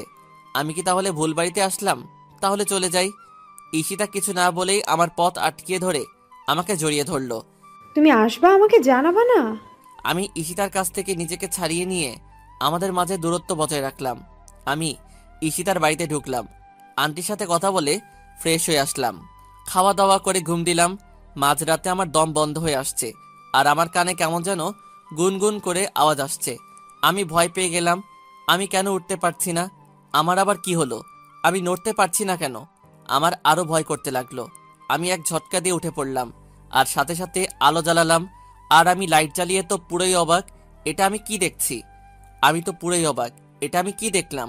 আমার শরীর ধীরে ধীরে শীতল হয়ে গেল। এই আমি কি দেখলাম? মানে ইশিতা আমার বুকে শুয়েছিল আর কান্না করছিল, কিন্তু কেন? ইশিতা তো আমার খুব ভালো বন্ধু। ওর এমন আচরণের কারণটা বুঝে উঠতে পারলাম না। নিজেকে একটু স্বাভাবিক করে ইশিতার কাছে গেলাম। ও মেঝেতে পড়ে গেছে, কারণ আমি এমন জোরে উঠেছি ঘুম থেকে যে ইশিতা ফ্লোরে পড়ে যায়। ইশিতা আমার দিকে তাকিয়ে আছে এখনো। আমার কেমন যেন অস্বস্তি লাগছে। মনের মধ্যে হাজারো প্রশ্ন নিয়ে আমি তার কাছে গেলাম। তাকে নিয়ে বিছানায় বসালাম, বসিয়ে তাকে এক গ্লাস পানি দিলাম। ইশিতা পানি খেয়ে একদম মাথা নিচু করে বসে আছে। আমি দেখতে পারলাম ও কিছু একটা নিয়ে ভয় পেয়ে আছে। ইশিতা, কি হয়েছে তোমার? আর কখন থেকে তুমি এই ঘরে আছো? ইশিতা চুপ করে বসে আছে। কি হয়েছে বলবে, নাকি আমি চলে যাব? আমি এটা বলে এই ব্যাগ হাতে নিয়ে দরজার কাছে যেতে লাগলাম। ইশিতা দৌড়ে এসে আমাকে জড়িয়ে ধরলো আর বলতে লাগলো, তুমি কি কিছু বুঝো না? তুমি মিথ্যা ভালোবাসাকে ফিল করতে পারো, আর আমার ভালোবাসা ফিল করতে পারো না। আমি তোমাকে ভালোবাসি। বাসে তোমাকে দেখে আমার খুব ভালো লাগে, তোমার কথা খুব মনে পড়তো। হঠাৎ একদিন তোমার ওই ভাবে দেখা পাবো ভাবিনি। ওই পাওয়াটাই ছিল আমার আশার আলো। তুমি আমার অনেক কাছে চলে এসেছিলে, ভেবেছিলাম তোমাকে বলবো, কিন্তু তুমি এক মিথ্যা ভালোবাসার উপর বিশ্বাস হারিয়ে ফেলেছো। তোমাকে বলে যদি আমার থেকে দূরে যাও, তাই বলিনি। আজ অনেকদিন পর তোমাকে পেলাম। আমি তোমাকে সত্যি অনেক ভালোবেসে ফেলেছি। আমি অবাক না হয়ে পারলাম না। আমি কি করব কিছুই বুঝছি না। ইশিতা আস্তে আস্তে আমার দিকে এগিয়ে আসছে, আমার ঠোঁটের কাছে তার ঠোঁট নিয়ে আসছে। আমি কোনো রকম নিজেকে সামলিয়ে বললাম, ইশিতা আমাকে কিছুদিন সময় দাও, কাল স্যারের সাথে দেখা করে চলে যাব। ইশিতা মন খারাপ করে আছে, তার চোখে পানি টলমল করছে। আচ্ছা, কাল তাহলে আমাকে সারা দিন দিতে হবে। আমি একটা দিন শুধু তোমার হতে চাই। আমি কিছু একটা ভেবে বলে দিলাম, ওকে। সকালে ইশিতার ডাকে ঘুম ভাঙলো। আমি উঠে গোসল করে নিচে নামলাম। খাওয়া দাওয়া করে আমি আর ইশিতা বের হলাম। প্রথমে গেলাম কলেজে। সেখানে স্যারের সাথে দেখা করে জানতে পারলাম প্রিন্সিপাল স্যার আমাকে ডেকেছেন। আমি গেলাম। স্যার, আসতে পারি? আসো। আসসালামু আলাইকুম স্যার, কেমন আছেন? ভালো আছি। তোমাকে যে কারণে ডেকেছিলাম। এটা বলেই ড্রয়ার থেকে একটা কিছু বের করলেন আর আমার হাতে দিলেন। আমি নিলাম, দিয়ে দেখি একটা ফর্ম। স্যার, এটা কিসের ফর্ম? প্রিন্সিপাল স্যার বলল, তোমাকে স্কলারশিপ দেওয়া হয়েছে কলেজ থেকে। আমাদের মনে হয় তুমি জীবনে ভালো কিছু করতে পারবে, তাই তোমাকে কলেজ থেকে কানাডায় পাঠানোর সিদ্ধান্ত নিয়েছি। যেতে 2 লাখ টাকা লাগবে। আমরা সবাই মিলে তোমাকে 50,000 টাকা দিতে পারবো, আর বাকিটা তোমাকে ম্যানেজ করতে হবে। ধন্যবাদ স্যার, আমি আপনার উপর চিরকৃতজ্ঞ থাকব, কিন্তু আমি বা আমার পরিবার এতগুলো টাকা ম্যানেজ করতে পারবো না। আমাকে মাফ করবেন স্যার। এটা বলে স্যারের হাতে ফর্মটা দিয়ে বাইরে চলে আসছিলাম। রাফি, দাঁড়াও। আমি দাঁড়ালাম, দেখলাম স্যারের সাথে কি কথা বলে। স্যারের হাত থেকে ফর্মটা নিয়ে আমাকে নিয়ে কলেজ থেকে বের হলো। আমি কিছু বলি নাই। সারা রাস্তায় দেখলাম ঈশিতা একটা সুন্দর জায়গায় নিয়ে আসলো। আসলে এই জায়গাটা খুব সুন্দর। আমাকে কোনো কথা না বলে সে বসলে একটা জায়গায়। আমি কিছুক্ষণ দাঁড়িয়ে থাকার পর ঈশিতার পাশে গিয়ে বসলাম। ঈশিতা কিছু একটা ভাবছে। ঈশিতা, তোমার কি হয়েছে? চুপ করে আছো কেন? তোমার কি হয়েছে? আমার কিছু হয়নি। ঈশিতা, তুমি ফর্মটা নিলে কেন? রাফি, আমার একটা কথা রাখবা? বলো। ঈশিতা আমার হাত ধরে বলতে লাগলো, আমি তোমাকে একটা রিকোয়েস্ট করব, রাখবে? বলো। রাফি, তুমি কানাডায় যাও পড়াশোনা করতে, আর ওখানে একবার যেতে পারলে পার্ট টাইম একটা জব করে তোমার চলার খরচটা তুমিই চালাতে পারবে। আর তোমার বাবা মার কথা তুমি একদম চিন্তা করো না।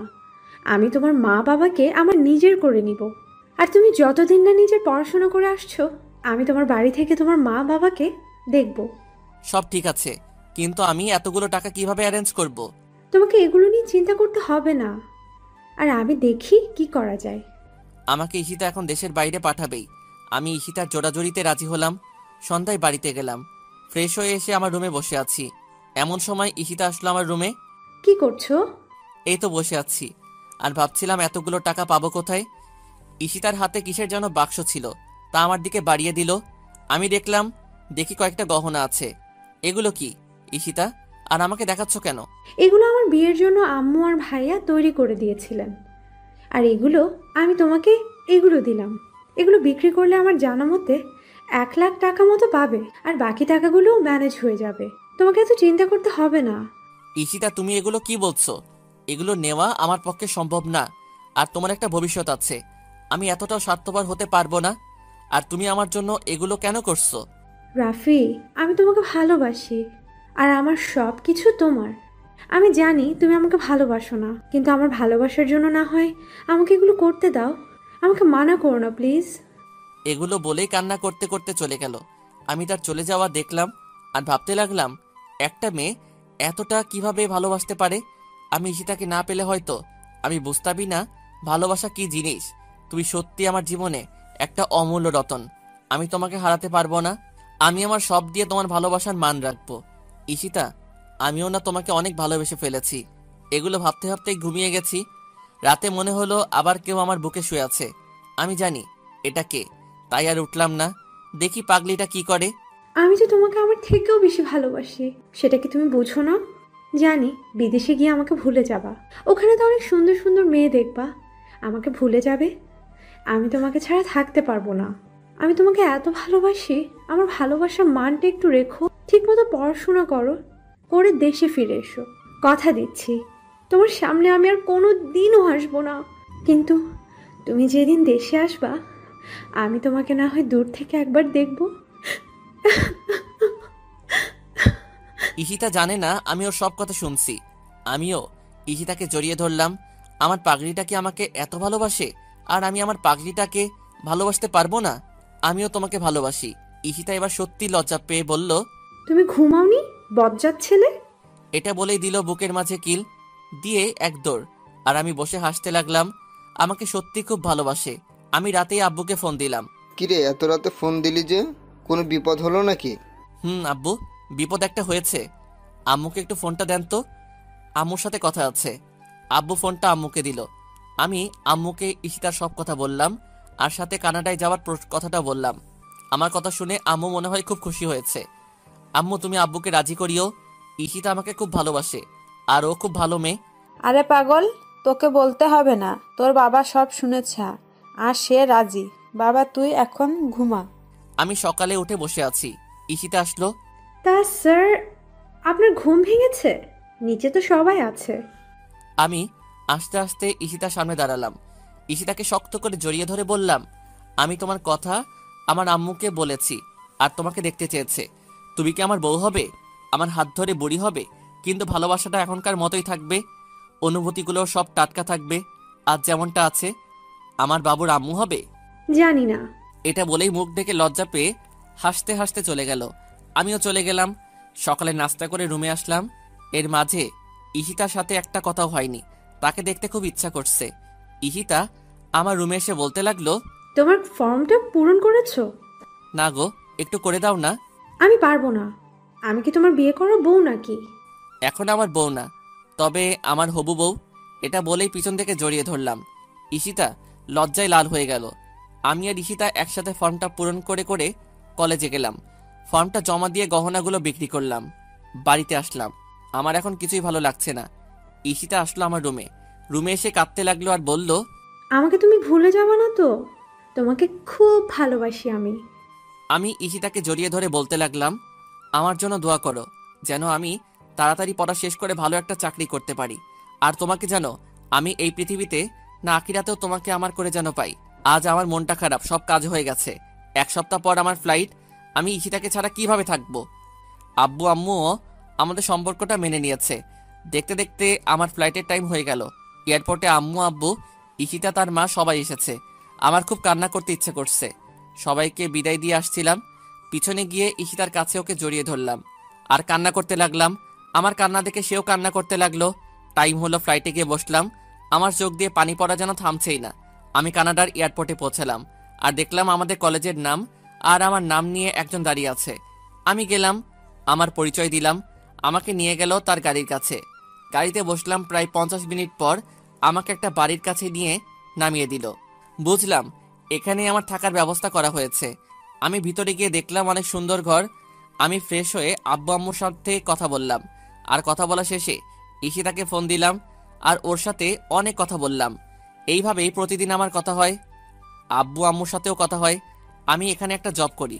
কাজ করে যে টাকা পাই সব দেশে পাঠিয়ে দেয়। আর কলেজ থেকে আমাকে যে টাকা দেয় সেগুলো দিয়ে আমার কোনো রকম হয়ে যায়। আর 4 বছর পর দেশে ফিরছি। কাল আমার সব পরীক্ষা শেষ হলো। ফ্লাইটে গিয়ে বসলাম আর 4 বছর আগের কথাগুলো ভাবছি। আমি এখন আর আগের মতো নেই। আমাকে কেউ ছোট লোক বলতে পারবে না। আমাকে কেউ এখন বলবে না তুই ছোট লোকের বাচ্চা। কেউ আর আমাকে বলবে না। কেউ অপমান করার সাহস পাবে না, কারণ আমার গায়ে ছোট লোক কথাটা মিশিয়ে ফেলেছি। এখন আমি নিজের যোগ্যতায় নিজের পায়ে দাঁড়িয়ে আছি। ভাগ্যিস আমার সাথে ঈশিতার দেখা হয়েছিল। এখন সত্যি মনে হচ্ছে মহান আল্লাহ যা করেন তা সবার ভালোর জন্যই। আর দুঃখের পরে সুখ আসবেই। ঈশিতা সত্যি আমার জীবনটাকে বদলে দিল। দেশে ফিরে দেখি শাড়ি পরে ঈশিতা দাঁড়িয়ে আছে। আজ এই প্রথম তাকে শাড়িতে দেখলাম। বিশ্বাস করেন ভাই, অনেক সুন্দর লাগছিল। হঠাৎ মনে হলো কেউ আমাকে ধাক্কা দিচ্ছে। তাকিয়ে দেখি আব্বু। লজ্জায় মাথা নিচু হয়ে গেল। সেই দিনই আমার আর ঈশিতার বিয়ে হয়ে গেল। আর হ্যাঁ, ভালো কথা, আমার পরিবার আর ঈশিতার পরিবার একসাথেই থাকি। ঈশিতার কাছে আমি সারা জীবন কৃতজ্ঞ থাকব, আমার জীবন বদলে দেওয়ার জন্য, আমার পরিচয় থেকে ছোট লোক পরিচয়টা সারা জীবনের মতো মুছে দেওয়ার জন্য।